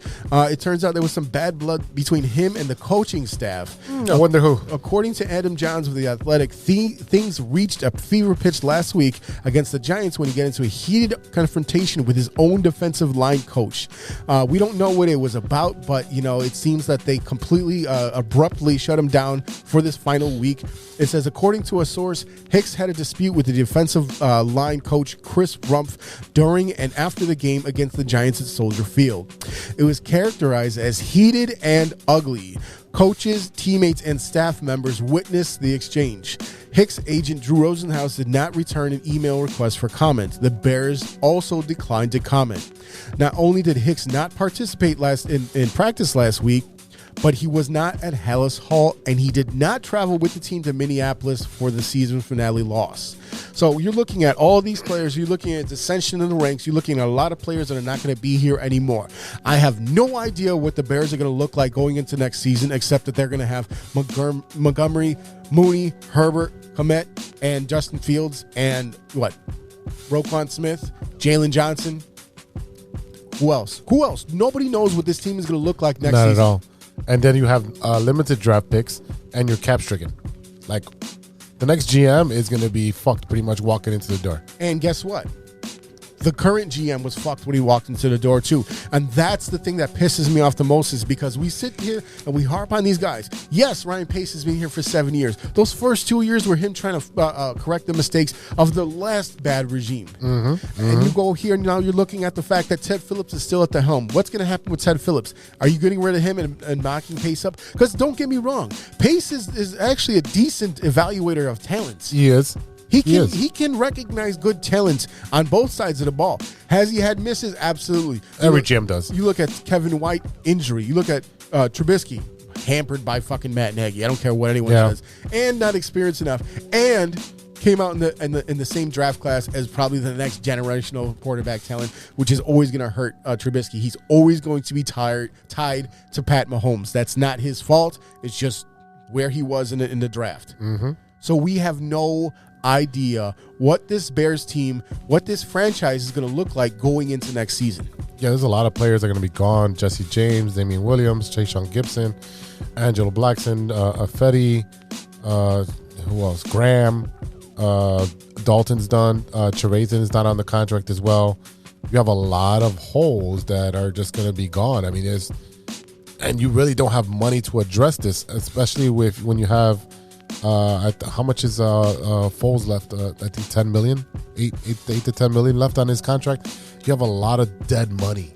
You have a lot of dead money. You have a lot of, again, aging out players. And here's the thing, is that whether you like Ryan Pace or not, like I said, I'll give him credit for the fact that he always had the balls to go after the player he wanted. Yeah. When he felt like San Francisco was going to go ahead and grab Trubisky at number 2 ahead of them, what did he do? He went up and got Trubisky. Okay, again, it was a mistake when you look at who was left on the board. Hindsight is 20/20. It's real easy to look at your mistakes when you're ahead of them, okay? You look at going down the line, like I said, Kevin White. People are still on the fence about Cole Kmet, but you look at Roquan Smith, very good. He had the balls to go out there and get a guy like Khalil Mack. He's done things his way, and I feel like regardless of you think he's done a good job or a bad job, when you got any person in a job that says, you know what, if I'm going to be held accountable for it, I'm going to do it the way that I want to do it. So at the very least, you can give him credit for having the balls to do it the way that he wanted to do it, get the players that he wanted to get, and it just didn't work out. And that's just what it is. But again, this all comes down to Bears' ineptitude, the way that they cannot handle their organization, their players. Let me tell you this other thing that we found out this week, because this one really kind of pisses me off, okay? Oh, yeah. Former Pro Bowler, the center, the guy that we all love and we think that actually could help them do a really good job with assisting a lot of these young, talented players they have on the offensive line. Olin Kreutz came out and said that the Bears offered him minimum wage to help coach the offensive line. Okay, back in 2018, the Bears offered him $15 an hour to return to the Bears as an assistant offensive line coach. He earned 6 Pro Bowl selections, and he was named to NFL's All-Decade Team for the 2000s during his 13-year stay with the Bears from 98 to 2010. He retired halfway through the 2011 season after a brief stint with the Saints. After he left here, he went down there, didn't do much. And yeah, I mean, like he was contacted in 2018 by Harry Hiestand with a proposal to join the coaching staff.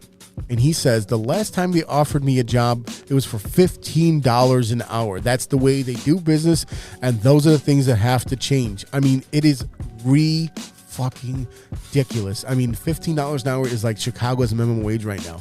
Could you imagine being an all-decade player, a Pro Bowler, the one guy that was like the standout guy on your team that held them accountable, that was there for their Super Bowl run with Lovie Smith, that was there in the 2001 playoffs when they went with Jim Miller to the playoffs, okay?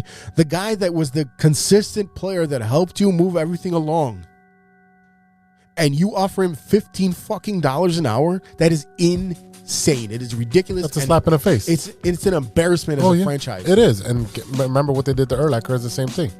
Remember they didn't want to re-sign him or whatever the issue was. Urlacher said, I'll take $1. Just sign me. And the whole thing with Urlacher was, I think that was right at the beginning of Ryan Pace's tenure, and he was like, I want to do a refresh. I get the way that they did it. I don't like the way that they did it, but I get why they did it. I understand that, but still, $15 an hour. Right now, you work at Target and you make more than that. You work at McDonald's, you make more than that. Yeah, Menards hiring for 20 plus. There you go. You know what I mean? And so is ACSI. You like that? So I mean, look, I just, this organization is basically in purgatory right now, because when you look at the way that they finished the season, it's not far off from the 800 season or the 500 seasons that they've had for the past 2 seasons. And I've seen people go crazy talking about bring back Vic Fangio. What is that gonna do for you? Because here's the thing: you got Sean Desai, who I think actually did a pretty decent job, considering the fact that their secondary was terrible because they decided not to, for salary cap reasons. They kept Jimmy Graham, right, but got rid of Kyle Fuller. Yeah. Okay, Kyle Fuller, who you just paid a couple years ago because he had that one bad season. He pulled himself up by his bootstraps. He kicked ass and he earned his money. So they says, you know what? Nah, we're good. So who picked him up? Well, Denver did, because Vic Fangio was their coach and they knew, and he was familiar with him.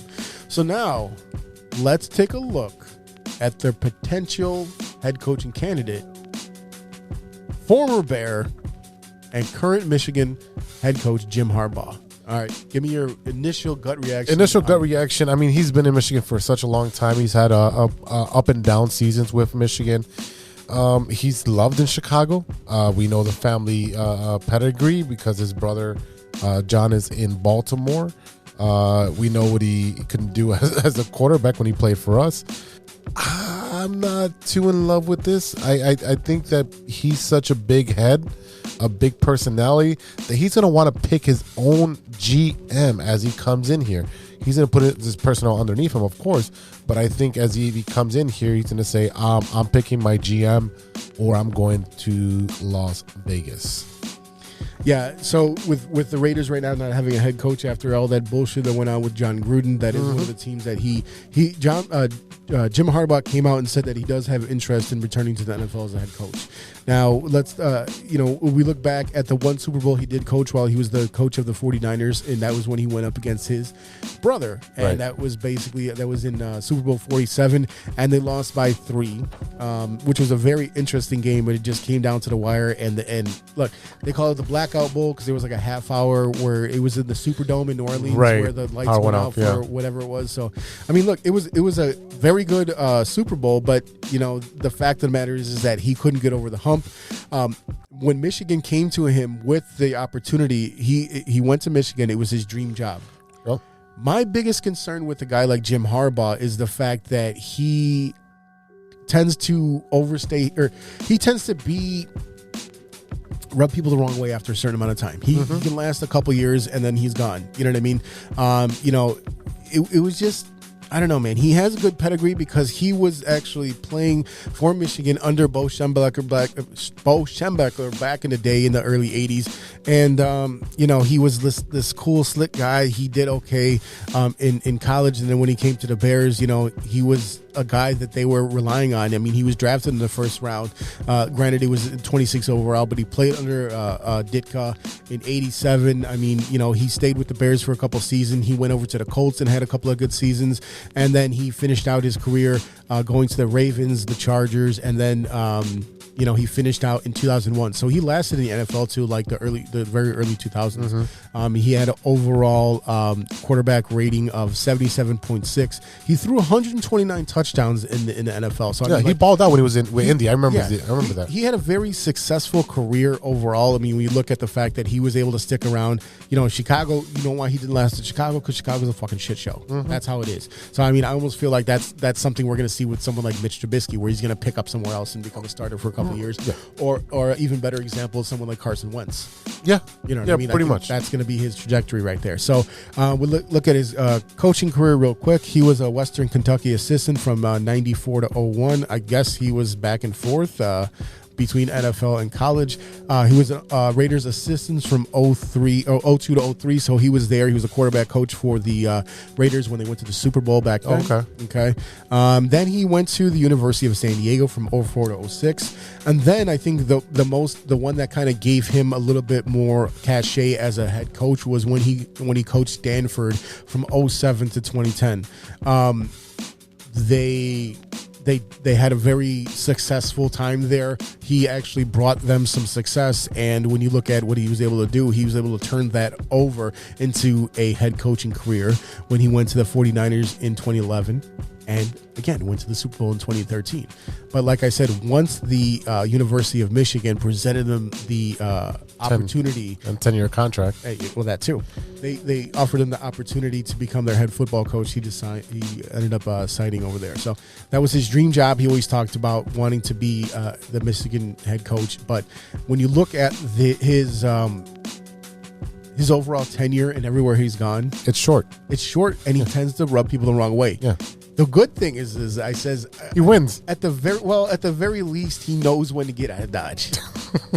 He knows when to get out of Dodge, because at the end of that 14th season, the Niners were like, yeah, we're not going to bring you back. You know what I mean? So that's kind of how that went. And this is the year after they went to the Super Bowl, where the guy that took you to the Super Bowl and you don't bring him back, lose by 3. That's the concern for me. Yeah, and that's what I said. He's got a big head. He's got a big personality, and when he's into a room, he eats up all the oxygen. So that's why I think it wouldn't be a good fit, because as the Bears are trying to turn over the entire organization from top to bottom. You want to start with a GM and a coach, just like the Bulls, that are in sync. You want a goal to be laid out and everyone playing on the same side of the rope. Yeah. So that way you have a successful season. Now, you're not going to be able to turn around the Bears next year. No. It's going to take 2 to 3 years to turn them around because of the hole they've dug themselves into. And guess what? Maybe that stadium will be done in 4 years. Yeah. And it'll be just in line when they have a winning product. So maybe next year, if a new GM comes in, he cleans house of all the players and gets rid of all the cap space. This is what I want for the next Bears head coach. I want a guy that is going to be with the team for the next 10 years. At least. I want a decade player that can sit there and develop with Justin Fields. I want to watch a coach and a quarterback grow together, learn together, and win together. Not many coaches have done that besides Pittsburgh. And the thing is, where you see a lot of fans clamoring for Jim Harbaugh is when you look at his NFL record with the 49ers.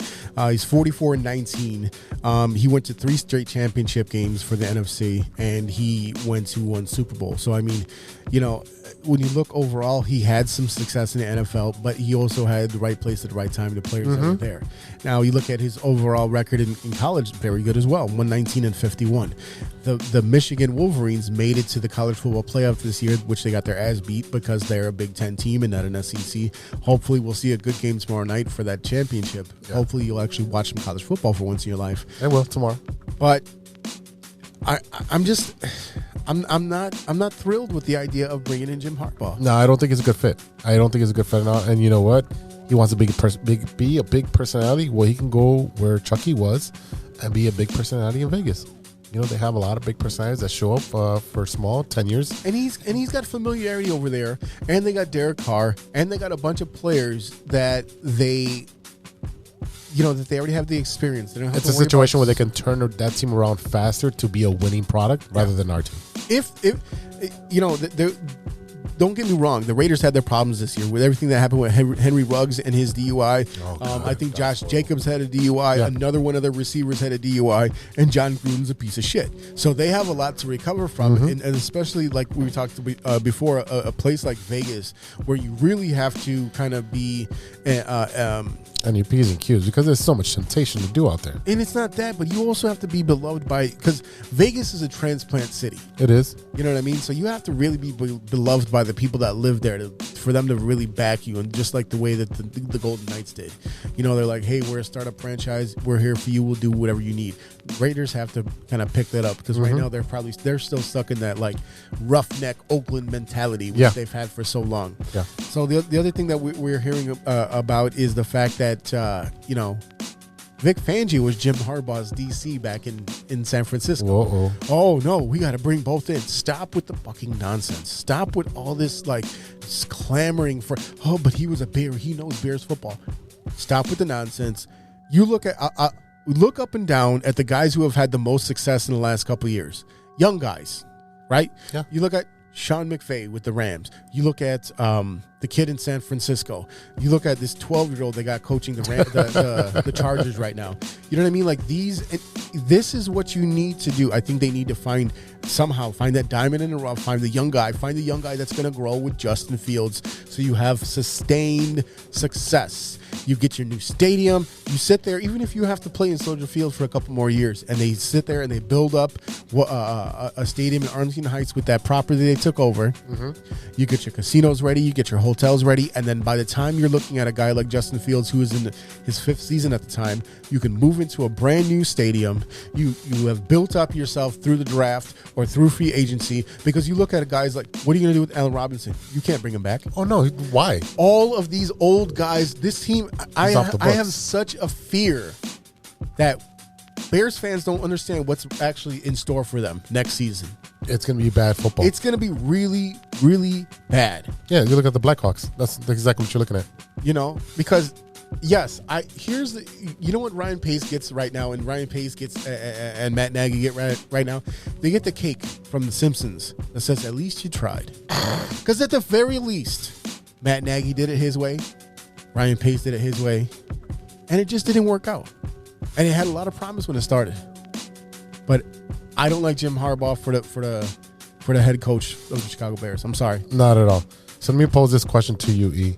If you were hired tomorrow as the GM of the Chicago Bears, a franchise that you beloved, what is your first move? I'm the GM? You're the GM. Oh, I'm releasing everybody. You know there's guarantees, right? There's still signing bonuses and all that stuff that's guaranteed. You still have to pay those out. Here's the thing, though. Like I said, I mean, you know, trim the fat. That's the guys that you need to get rid of. You know what I mean? We know we can't. There's no way they can bring back Hakeem Hicks. You can't bring back Allen Robinson. You know, Andy Dalton's got to go, even though he's off the books. You only had him a 1-year deal. I don't think there's any player that they have right now whose contract is up that you hold on to. If you can, even though you already signed him to a contract, I'm not keeping Eddie Jackson either. That's $13 million. You know what I mean? I'm not to do what? Again, to do what? If you cut him, it's $2,400,000. Because here's the thing: if I hold on to shitty players that are costing me money, what's the difference between I know you're going to fail? Why not just give another kid a chance? Are you keeping Cody Whitehair? Yeah. For $9 million. Ugh. I think that they have a couple players on the offensive line that I think can slide over. Definitely develop the way that you've seen them over the last couple of years. Alex Bars, Mustafa. You look at Tevin Jenkins. You know, Jason Peters is gone. They have players on the James Daniels. A lot of people are saying get rid of him. I'm like, why? He's been He's been solid. And that's the thing is that people are like, get rid of the whole offensive line. The offensive line has actually been pretty good. Look at the running game; it's been decent. Yes. I mean, you look at Khalil Herbert, you look at Montgomery. I think one of the missing pieces, and we have no idea what's going to happen with, is Tariq Cohen. Yeah, well, the thing is that he didn't play at all this season, so I don't know how that works. They might have to restructure his contract. I think if there's three guys that you're going to keep on, I would say that their running backs have been very impressed with this season. Herbert, Montgomery, Herbert, and Damian Williams, who they brought over from Kansas City. Those three guys, I don't think you necessarily need Cohen. I'm sad to say it, but you don't. You don't. He's a gadget player. You don't need him. If you have these three guys, you have Montgomery, who is 3 years into his career. Khalil Herbert is a rookie. Okay. Williams has been around for a while, but he's a guy that you can plug in and get and is really good at catching the ball. Right. You need those type of players in the NFL today. So I think that those right there, I think your running backs room is safe. I think Mooney and Kmet definitely have a positive. Mooney, I mean, I think like I said again, you need a big, tall, strong guy to go with him, and they have not been able to find that guy. You need a number one. Let's be honest. We need a number one. You need a number one, and I think when you look at the Chicago Bears, you need someone like Deebo Samuel, who is a strong guy who you can actually run the ball with if you need to, or just on any type of gadget play or stuff like that. Now, I'm not saying do Matt Nagy like he did in 17, where he sat there and ran it every damn play. But I mean, I'm very confused about what happened with Matt Nagy, because you look at that first year and he was so clever with some of these plays, and then he just abandoned all of them.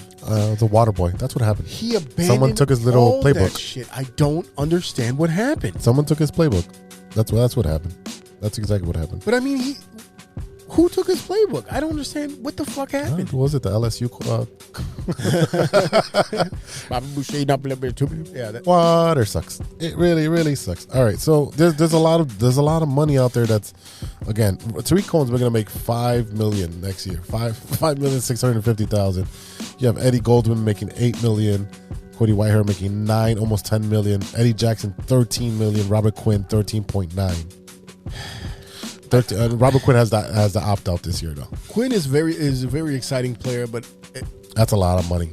This is what I say about that, is that if I were the Bears, I wouldn't even. I'd be like, Rob, thank you so much for a very exciting season. I'm glad that you were able to break the record. Go make your money somewhere else. Not because we don't love you, not because we wouldn't love to have you on the team. Can't afford you. Not even that. I respect you too much to let you sit here in this garbage. Go play for a better team. Then you got to trade Mac then, right? I mean, you're never going to get the value out of Mac. You can get some value out of him. But the thing is that Quinn he's not under contract. No, Quinn. That's the difference. It looks like Quinn has the opt-out or something like that. Quinn had a 2-year deal here. Let's see. So, I mean, I think he has an opt-in. I don't know. It says potential opt-out 2022, 2-year, $30 million. And then it's $12 million in dead cap space. Also, if they pick up their option, whatever. So it looks like, yeah. Yeah. So I mean, yeah, give him a chance at playing for a good team, because they're not going to be good next year. No, not at all. No. Yeah, because he would have to make $13 million next year. That's way too much. Plus his signing bonus. I think the one hope for Bears fans is that hopefully when Justin Fields finally really kind of develops in the NFL, it will coincide with Aaron Rodgers being on his way out. And he might be on his way out this year. Well, I mean, we'll see. But what I'm saying, even if he's out of Green Bay, he might go somewhere else, because I've seen reports, or at least I've seen memes, which, mean everything in the world, of him in a fucking Pittsburgh Steelers uniform. Don't cream your pants. No, fuck that. How would you feel? You'd be torn. I wouldn't want. I'm not rooting for Rodgers. But it's your second team. Oh well. I'm sorry. So you're gonna root for a win and not root for his. No, I just won't. I just won't pay attention to him. Whoa. Yeah. I mean, it is what it is. It's not my. It's not like the Bears, where it's like my. The Bears are like one of my children. You know what I mean? Like, well, I love you unconditionally. Like, I like the Steelers. I like watching the Steelers. I respect their franchise. I respect the fact that they very much remind me of that blue collar team that we thought of the Bears being all these years, which they haven't been, because you can't be. If you can't beat anyone, how can you be black and blue? But that's But yeah, I mean, if Rodgers, fuck that team. Like, I can't just the way his arrogance, we saw the whole thing with Hub this last week. Oh God, where he was like, I will never. He's a jerk, and Rogers like, I don't know that guy. He's a jerk. Fuck him. Like, okay. After he pulls out his toenails and shit at the fucking press conference. Yeah, I mean, like, it's just, I don't know, man. I look at I'm just very worried about the state of the Chicago Bears. I'm very worried that they're at least 5 years away from anything. And yeah, it's the Chicago cycle, man. When the Bulls are good, the Bears are bad. The same thing, it's like 2005 or 2012 again or something like that. When, it's just a recycling of the Bulls haven't been good in 10 years. Yeah, so it's just a recycling of who's going to be good at what point. None of these teams, all these teams can't be good at the same time. No, that's the Chicago way. I mean, you only get excited about one team, and hopefully, it was the Blackhawks, and then it was the Cubs. Yeah. Hopefully, for your sake, the White Sox, the Bulls and White Sox can be good at the same time. Yeah, that's the scary thing, right? Yeah, yeah. I mean, and if you look at all the players that are going to be a free agent coming up next year, I mean, there is quite a few. When you take a look at the fact that, like I said, Allen Robinson is going to be a free agent. Chris Godwin from the Tampa Bay Bucks with that busted knee. Devontae Adams, where he's going. He's going back. But it also depends on where Rodgers goes. Right. So, I mean, there's a lot of players out here. Will Fuller, who was, from Notre Dame, but he hasn't really been doing much out there. Jamison Crowder, when you look at wide receivers. T.Y. Hilton is an interesting name. Juju Smith-Schuster is an interesting name. He's a knucklehead, though. He's a knucklehead. AJ Green, older guy. But yeah, I mean, there's not a ton. Mike Williams from the Chargers is out there. There's not a ton of guys in this free agent class. There are some very good players who I think are going to end up back with their same team. So that is the biggest issue. And you look at even you look at the top of the list, Allen Robinson. Bye. Sorry. $17 million. No way. Okay. Devontae Adams is $14 million. So there's a lot of players that are going to be out there, but I mean, I don't think the Bears really should try to go after some of these high-profile guys because they don't even have the money to do so in the first place. They don't have the money. They don't have the space, especially with draft picks. I mean, it's really just a shit show. So expect the Blackhawks and the Bears to be a total shit show for the next 3 to 4 years. I think the biggest shame of it all is that when the Bears drafted Justin Fields, somehow Bears fans thought this was like some magical solution to everything. Oh my gosh, how is he gonna? Oh, look at this! And they finally drafted a black quarterback, and they did this, and it's the same old shit. So look, I'm a no on Harbaugh. I have no idea what's gonna happen next season, but I'm just hoping that at the very least they put pieces in place where we can see the forest through the trees and see that we're going to come to a conclusion that's going to bring us success in the future. Yeah, we definitely still need to start with a good GM, and after that, get a good coaching candidates. Yes, interview the candidates. Don't just be like, oh, this one guy I know. Yeah, he works over there by the expressway. No. It really depends on what happens with Ted Phillips first. If Ted Phillips is gone and they put Ryan Pace in that role, I wouldn't be mad. I wouldn't be mad at it because, like I said, he is a good evaluator of talent. But I think it's time to clean house completely. Mm-hmm. I think it's just time. You got to do Bulls. Start from scratch. Yeah, do the Bulls. All right, fans, we'll be right back after a word from our sponsors. Hey, true Chicago sports fans, show off your Chicago pride with some fresh clothes from Grit Clothing Company. At Grit Clothing, they create that simple yet classic style that represents that Chicago Southside lifestyle. From t-shirts to hoodies, hats to glassware, they've got you covered. Grit has everything you need to represent your Chicago pride, so do it right now. Check out gritclothingco.com and use the promo code TrueFan15. TrueFan15. For 15% off your entire order. Let me say it again. That's gritclothingco.com and use the promo code TrueFan15 for 15% off of your entire order.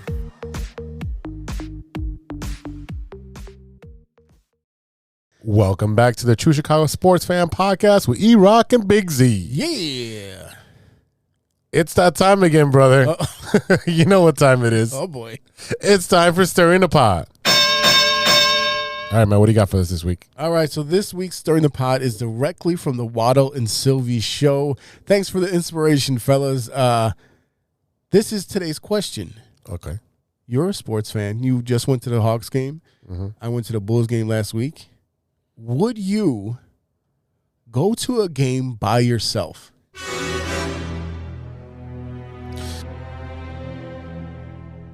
All right, so I was of the school of no for such a long time, but I went to Frank Thomas's retirement ceremony and the game by myself because no one wanted to buy an expensive ticket to sit next to me because I wanted to sit first row in one of the closest sections to the dugout. So, yes, I will go to a sporting event by myself. You? You are such a fucking weirdo. That's like going to the movies by yourself. It's not. It's not because you want to know what the difference is?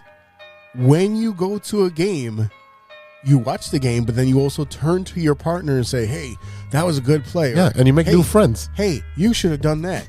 You're at the game by yourself. And, Chicagoans are assholes, man. I'm not trying to talk to some rando because they're just me. If there's a good play, you're high-fiving everybody in the rows in front of you and behind you anyways. And then when there's a bad play, who are you going to fucking yell at? Yeah. Hey, who are you yelling at? Yeah. We just talked about me at the Blackhawks game, and the wife is like, "Oh, who? You guys know each other?" No, doesn't matter. You make good friends no matter what. If you don't have friends, then you get to stay your ass home. Nah, I'll go make new friends. Let me tell you what this is. Why do you think my homie Chris always calls me up? It's because I'm the 11th option of people who didn't want to go to the game, and he's like, I want to go to the game tonight, so I know who to call. That's how it is. I'm always whoever drops out on him, I know that he's gonna call me. That's how that works. So you're the safety glass and thing. I'm cool with it. I'm cool with it because I get to go see a game. You know what I mean? Like I'm not. Look. So you've never gone to a sporting event by yourself? I wouldn't go to it. I mean, it's just weird.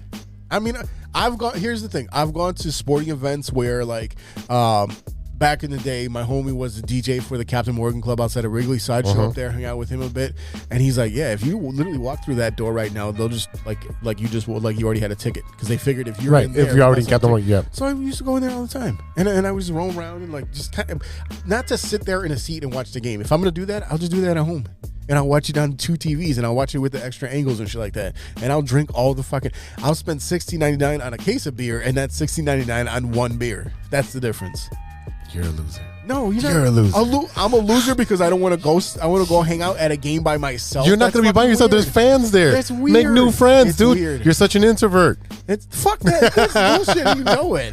That's what I'm saying. You're not an introvert. Someone else to discuss it with. You know how much of a hard time I have because people will get on Facebook and they'll act like they know they want to talk about sports, and when you start really talking to them about it, they're like, no, and I'm like, what? They're like, football's around. I'm like, what are you talking about? And that's their whole discussion. It's terrible. You know, when I promote the show and when I tag people that when I make the flyer and we put it out there on Tuesday morning, and I tag people who I know like to talk about sports and who might enjoy listening to the show because they'll make a comment and be like, no, you're right, this guy sucks, and no, that guy's great. What are you talking about?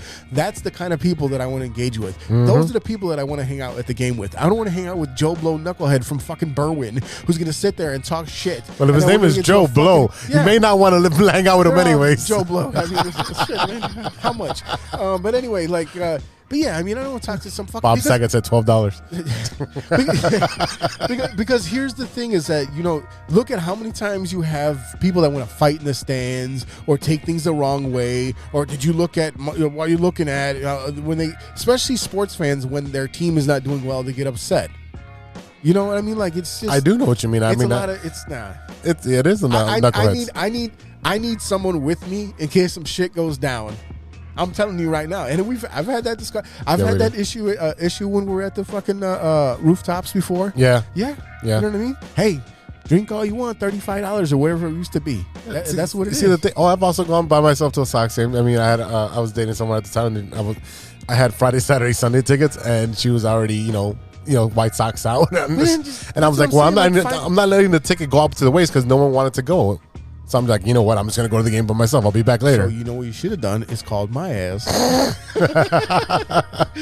True story. That's facts right there. If you call me up and I don't have anything else going on, like nothing like crazy or important, I'm like, yeah, man, let's go fucking hang out. Like, you know, I feel like sometimes people that have tickets that go, they take for granted that they go all the time.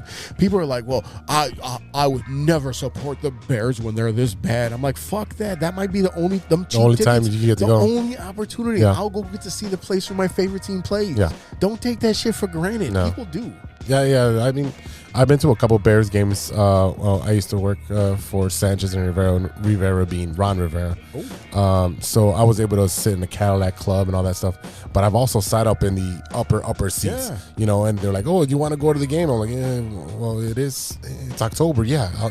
But don't ask me for a January game. I went to Calvin Johnson's last game. Oh, that's different. Because Mike Logic hit me up and I was like his 8th choice because he was going on with someone else that had tickets. And he, you know, I mean, but it came down to me, and that was the last Bears game I went to. That was years ago already, and I had a blast. And it was cold as shit, and it was But I mean, it was whatever. I was like, yeah, I'll go to a Bears game. I wanted to go earlier this season, and I think my cousin had a couple of tickets, and I'm like, how much? And she's like, yeah, this one's only $380. I was like, that is $380 that my daughters are going to eat in food and diapers and all that shit. You know what I mean? There's no way you spending $380. No. No, you know, and it doesn't matter who the team is. No, it doesn't. It really doesn't. Just to me, because to me, that's like. Well, we should go to a Blackhawks game now. Yeah, that's true. That's true. So the tickets I bought, I paid $60 a piece, and I bought them a week in advance. Oh, yeah. A week, like 10 days in advance. Yeah. So the bartender at Damon, she's like, oh, you went to the game too? I'm like, yeah. I'm like, where'd you guys sit? She's like, we were 4th row behind the glass. I'm like, oh, no, good shit. That's good seats. How much did you pay for them? $63 a ticket. I was like, you fucking whore. I was like, that's a little extreme, but okay. I was just pissed because I'm like, I spent. Was she sitting next to Joe Blow? Apparently, no, she was serving Joe Blow. Hey, wow. All right. Let's move on. All right. So now that we're done with that, I got a question for you, sir. Yes, sir. What you been looking at? What are you watching that isn't sports? It ain't Joe Blow. All right, man. I am done with Billions. That's 5 seasons, 12 episodes. Each one has been really good. 60. Yeah. There you go, math. Just like I posted science earlier today. I mean, 5 seasons of a break. I mean, I had time. Also finished Cobra Kai, which was really good. I mean, obviously we talked about it. Yeah. It's corny. Yeah. But it's good. Spoiler alert. Yes, sir. 5, 4. Okay. What did you think of the ending, man? I like the ending. Dude, so like fucking it opens up for everything. I thought for sure Kreese, I thought the new guy or the guy they brought in, Kreese's protege or whatever, I thought for sure I'm waiting for him to get locked up. I'm just waiting, and all of a sudden they bring fucking Kreese and put him in the cuffs. So I was like, holy shit. Yeah. That threw me off right away. So he's gonna bring his protege for next season. This just opens up a bunch of stories, and you still have the Hilary Swank story, which is also going to be like you can keep writing this stuff. And I like the way they put in the African American kid being the one that's being bullied. Yes, and it's by Russo's son. He got like you saw him. To watch him like be so grown compared to when we first started. It's a different actor too. Yeah, no, it's the same kid. It's the same kid. He's just a little fat guy before, and now he's like 13 or 14 versus like being a little fat 10-year-old. It's a big difference. Is it the same actor? Yeah, I'm pretty sure it's the same kid. Yeah, I mean, but it was definitely interesting. Again, it's the same corny shit. I mean, we know that, but I mean, like, I'd much rather watch Hilary Swank do karate than old ass Daniel-san, because he looks so frail. I'm like, he does these karate moves, and I was like, what? Your body doesn't work that way. Why are your shoulders trying to touch each other? It looks like his shoulders are trying to give a high five in front of his They're body. trying to fold like an airplane. Like, what the hell? Like is a paper airplane. Yeah. But I'll tell you what though, the tournament, the karate tournament, that great. Was actually great. That was the two girl fights. Yes. Those are actually pretty fucking good. So I'll give it to him on that. But I mean, like, overall, it feels I'm sure this season had the same amount of episodes. Yeah. This season felt really, really fast. It did feel real fast. Right? It's like they got to the tournament really fast. Yeah. Where before it was like a season and a half before they got to a tournament. Well, yeah, and it was also, establishing characters and all that. I get it. But I mean, you had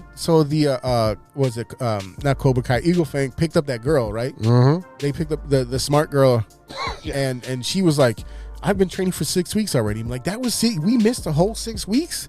Like, you went from when he first found her in the gym or in the debate club, and then they were at the tournament in the blink of an eye. Right. And then the other athletic girl went to Cobra Kai, and she's a killer. And I'm like, what the fuck is happening? How did that happen so fast? Yeah, they kind of rushed that season, but it is what it is. It was great overall. I mean, there's something that if you haven't watched it, start from the beginning. It was a YouTube series that ended up being picked up by Netflix, and Netflix has been doing great with it. I also finished the season finale of Yellowstone. Okay. So there's a lot of stories that closed, but a lot of stories that are left open. It wasn't. I don't want to say we left you on a cliffhanger, but it left a lot of stories open for the next season that's coming up. Gotcha. I know you haven't caught up on it, but yeah, season 4, which is the newest one, episode 1, it's gonna blow your fucking mind. Okay. A lot of great action. It might be a show that I watch once or twice and then forget it exists. That's what probably. I still never. You wait for the movie. I still never went back and finished Boardwalk. I know. All right. One thing I am excited for tonight, today's Sunday, that is the Righteous Gemstones. That's right. La Flama Blanca is black. Oh, wrong show. Wrong show. Yeah, the Righteous Gemstones. If you haven't watched it, it's a satire of what's his name? That piece of crap that we know. Joe Osteen. That guy. Yeah. So I'm excited. That's Danny McBride, right? Yeah, Danny McBride. See, that's when you were talking about Succession. I thought that's the show you were talking about. But I love Danny McBride, so I definitely have to actually that's been on my list, but I haven't actually got to it. So that's what. It's a really funny show. It's stupid, funny, and Danny McBride is just hilarious. He is. I mean, it's wild. Yeah. So before I go back to work, that's pretty much what I'll be watching tonight. What are you watching, E? Man, I'm watching a lot of stuff.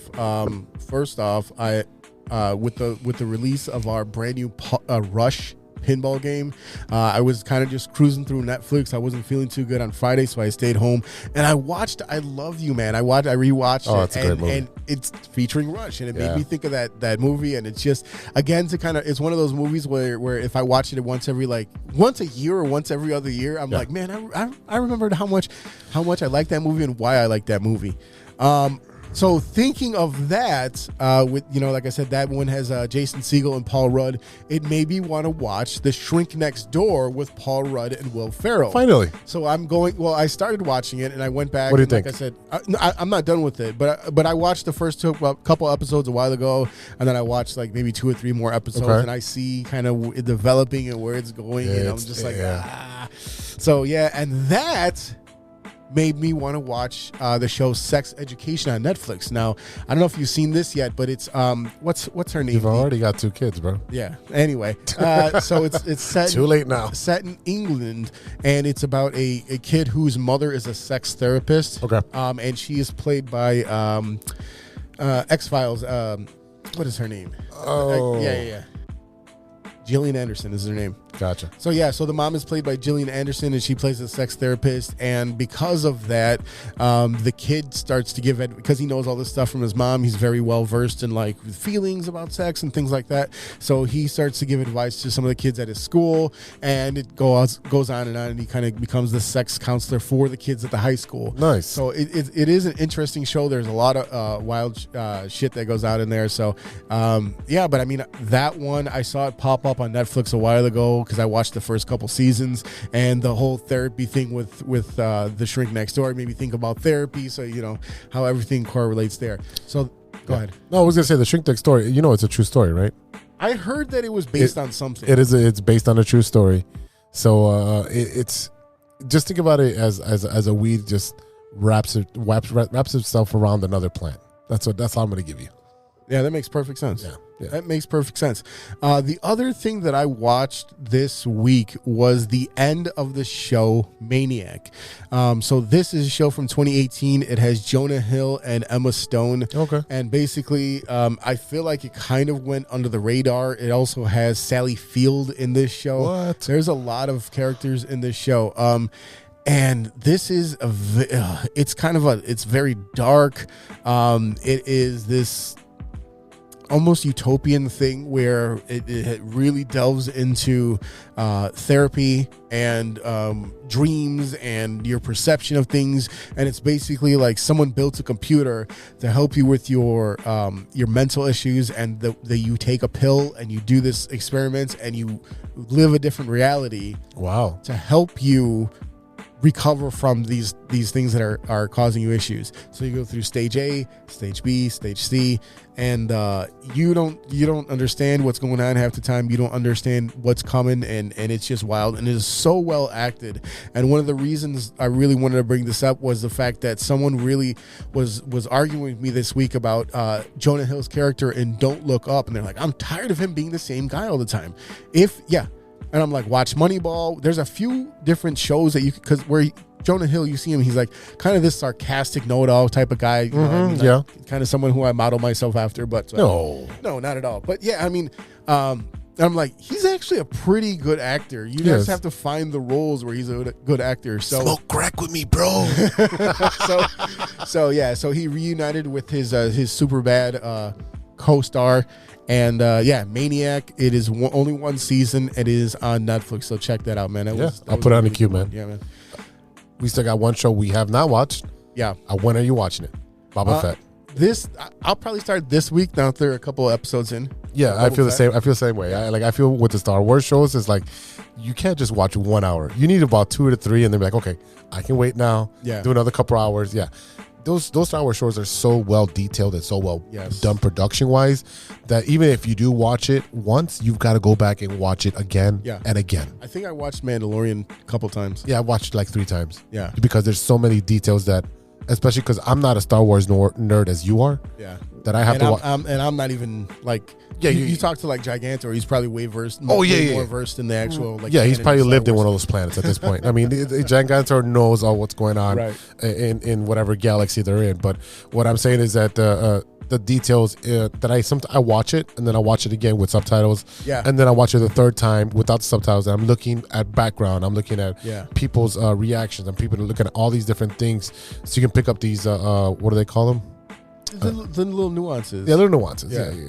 So that what Easter eggs is what I'm. Yeah.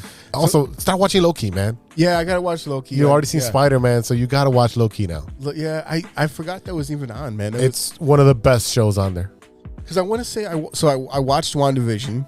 Yes, it was good. I watched the Winter Soldier one. That was okay. Falcon and Winter Soldier, which definitely progressed the timeline and filled in. It basically, that was something that they definitely could have done in a show that they did not need to do in a movie. They didn't need to waste time of a movie to explain all that shit. Right. So they did it there, which is perfect.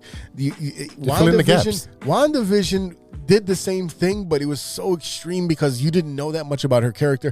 Everyone knows who Captain America is, and Iron Man and Spider-Man, but these are the other shows, the subsidiary shows that bring in all these. Good word. Yeah, man. Even though I didn't say it right, but I know. But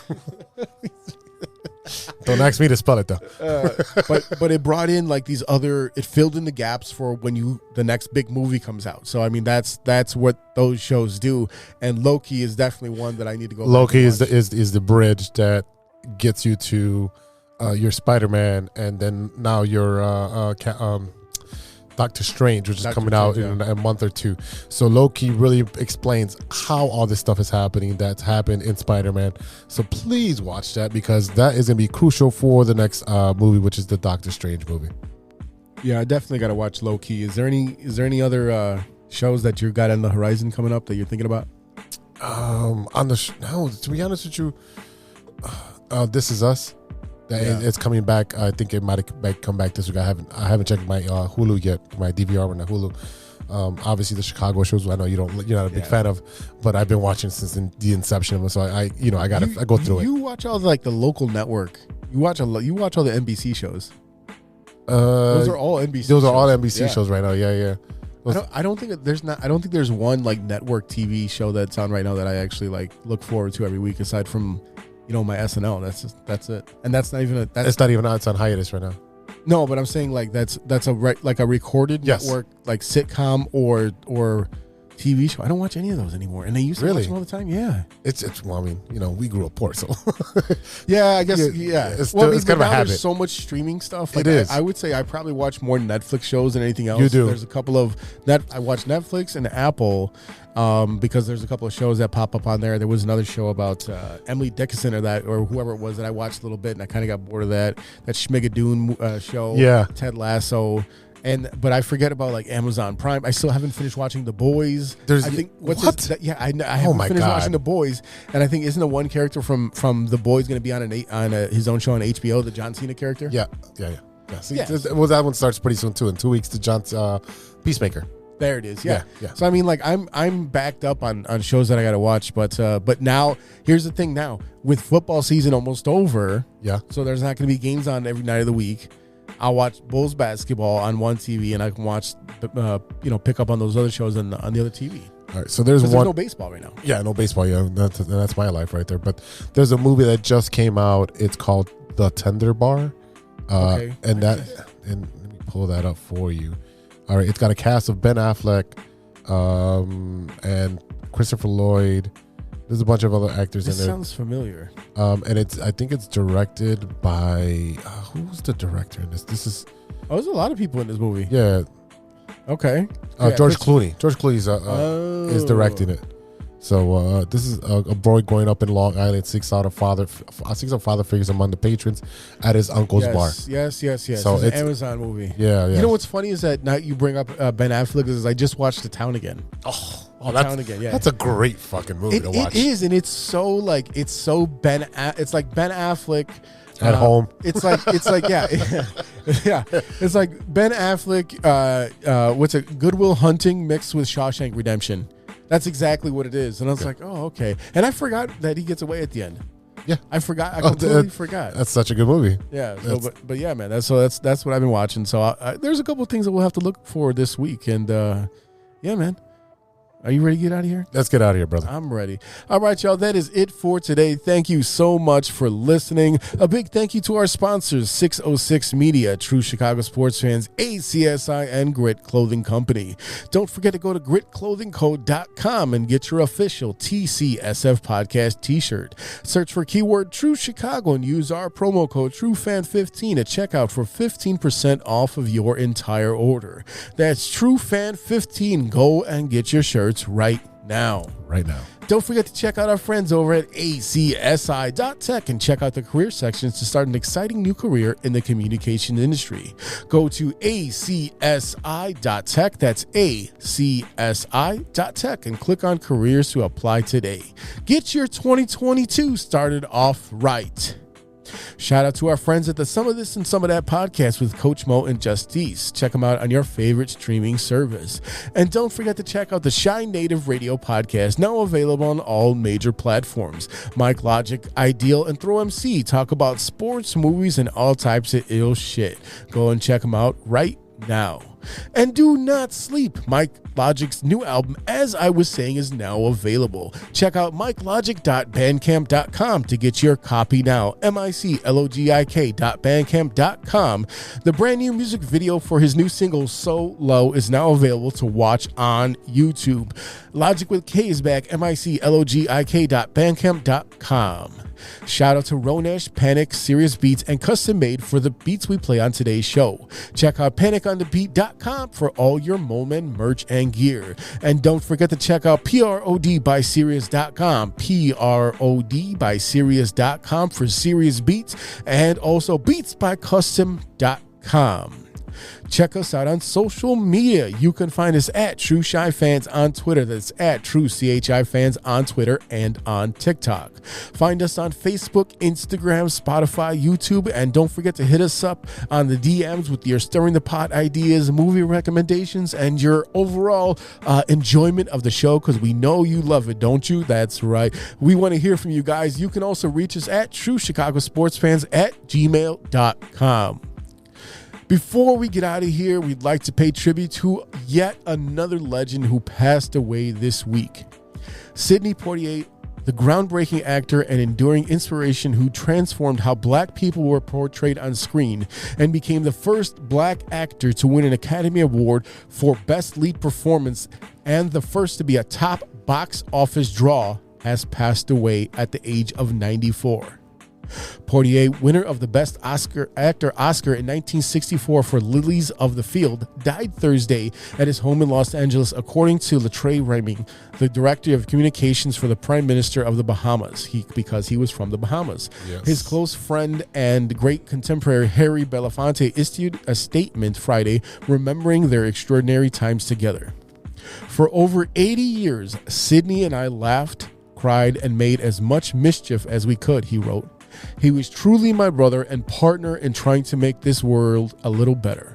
He certainly made mine a whole lot better. Now, if you don't know about Sidney Poitier, we're talking about like a guy who it was so controversial at the time. If I'm not mistaken, he was an integral part of the government putting together the rating system for movies, because you couldn't have a black person and a white person, the same, or a black man and a white woman kissing in a scene, or even suggesting that they were together. That was banned for a long time. Yeah. He was there with it. So if you don't know who he is, think Jackie Robinson of film and cinema. That's exactly who this man is. And I will say that when it comes to a figure like this, I'm glad that he led a long and rich life, and he never experienced any of the violence that took away some of his contemporaries in similar fields. Yeah, it's really sad to hear about this, especially like you said, he's a trailblazer. Yes, and for have such a long and beautiful life. It just shows the testament that he was loved by all of his co-actors and all that stuff. But it's a shame we're losing. I know they're old and they've lived a full life, but we're losing some cornerstones of our childhood, man. Yeah, I mean, we're kind of the second wave of recognizing these guys, because we were kids when they were already kind of past that point. Yeah, our parents would have seen these trailblazers, like Jackie Robinson, Muhammad Ali, Martin Luther King, Malcolm X. These Roberto figures, Clemente, all of these guys. We're the second generation of observing what they've done for us, even though we didn't get a chance to see it. And I think that is important, because when you're looking at just today, there was a article about a female coach or the first female pitcher in Australia to pitch in a game. Oh, wow. And someone was like, well, the media is dividing us by showing the differences of people and this and that. And I'm trying to explain to him, and I'm trying to explain to everyone listening, it matters until it doesn't matter. Mm-hmm. You're talking about, well, I just want the best person for the job. Okay, well, when you have proper representation that everyone who is out there can see that there is someone just like me that can do this, then I can do it too. Mm-hmm. I am a softball coach. I see female baseball and softball players all the time. Right. But what happens is they get to a certain age and the boys start to get bigger, and baseball players a lot of times have to switch to softball so that they can meet up with their competition, because they can't hang with the boys anymore. Right. It matters to see yourself represented. That's why it matters. It sure does. And to that point, I mean, I can't remember the girl's name. She was in a Middle League pitcher. Monique. Yeah. Okay. From the Little League. Yep. Right, mm-hmm. Right. So she's good at multiple sports. But her ceiling, because she played Little League baseball, she's going to go into girls. She's into girls softball. Right. And that's her ceiling. Right. She can't go into the MLB. No, you're talking about Moni, or I know exactly what you're talking about. But yeah, I mean, but that's the thing, is that if she's the best person on the field, right? If she's the best player for the job, then yes. But at the same time, it is important to recognize when you're at a point where you do have to switch over if you want to remain competitive and do that sport competitively. But at the same time, it does matter. When the first gay player, when the first black player, when's the first Latin player, when's the first Asian player of anything? Why is it important that we mention Sidney Poitier for what he meant to the black community, being one of the first black actors to get recognized as being such a big actor, and having such a big box office draw? Because it matters until it doesn't matter. Right. Look at your TV now. There's all types of colors, shades, creeds, all that stuff. Yeah. I mean, Tyler Perry is nobody without Sidney Poitier. Is that true? I'm just saying. You gotta have a black actor. Okay. You had someone to trail the blaze, right? Blaze the trail, or something. I mean, okay. Oh, you thought it's something else? No. I was like, wait a minute. No, I'm just saying that. I was like, did Sidney Poitier ever be in a Tyler Perry movie? Like, that's fucked up. I was like, that's kind of fucked up. But yeah, without Sidney Poitier, there would be no Tyler Perry. Okay. Right, that's what I mean. It took me a second to connect those out. I was like, wait a minute, hold on a second there. I think we're talking about a different class of person. Yeah. All right. Let's get a little bit more serious. As we're recording, we also just got news that Bob Saget, Danny Tanner, oh my God, has passed away. This is per TMZ. He was 65. Multiple sources connected to the iconic comedian and actor, most famous for starring as his role as Danny Tanner in Full House, tell us he passed away Sunday at the Ritz-Carlton in Orlando. The sheriff's department and fire department responded to the hotel around 4 p.m. Eastern time after the hotel security had found Bob in his room. We're told he was pronounced dead on the scene, but the circumstances of his death are still unclear. So yeah, I mean, he was still touring. I think he toured in like Jacksonville right before then, and he was on social media talking about his 2022 tour. We don't know what was going on with him. We can't speculate. But one thing I will say is that I think for our entire childhood, we only know him as like this corny ass Danny Tanner, and Full House, blah blah. And he was the host of America's Funniest Videos for about 6-7 years. Right. So I mean, like just this goofy, like wholesome, corny guy, and then you actually heard his comedy. Oh yeah, I never heard his comedy till I was an adult, and I was like, I looked up on YouTube, like, oh, let me see what's going on. What's this Full House stuff? And then you can see videos of his stand up, and I'm like, oh. Who is this guy? One of my favorites. Raunchy as fuck. Yeah, exactly. And one of my favorites, remember I had the whole episodes when I said he sucks dick for quarters several times. Well, that part of, I know that's a line in a movie, but part of that comes from when in Half Baked, when Dave Chappelle goes to AA or NA for weed, Narcotics Anonymous for weed, and he's like, I'm addicted to weed. He goes, are you addicted to weed? Boo this man. And then Bob Saget gets up and he goes, I've sucked dick for coke. You ever sucked dick for weed? I was like, oh, okay.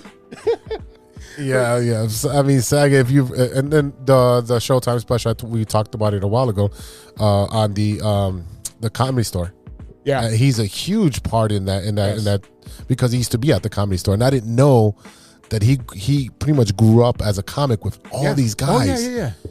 Because you got to remember at that time, you look at Tim Allen, Roseanne, Bill Cosby, all these stand-ups were getting their Seinfeld's in there, Ellen, all these stand-up comics were getting. Those were the ones that were headlining these shows at the time. So I mean, he was just one of those guys that were like, hey, I mean, you could fill this role. And I want to say there was another actor actually. If you watch the pilot, there was another actor in that role. And then I don't even know if it's like. If you go and find the streaming, I don't know if it's counted or like official or whatever it is, but I'll tell you right now, and we can look it up later, but there is another actor who originally had that Danny Tanner role and had to take it down to be in a part of a movie. Oh, no way. Yes. But then, nuggets. But then you wouldn't have John Stamos and, what's it, Uncle Joey. Dave Coulier. Dave Coulier, who famously broke Alanis Morissette's heart. You didn't know that?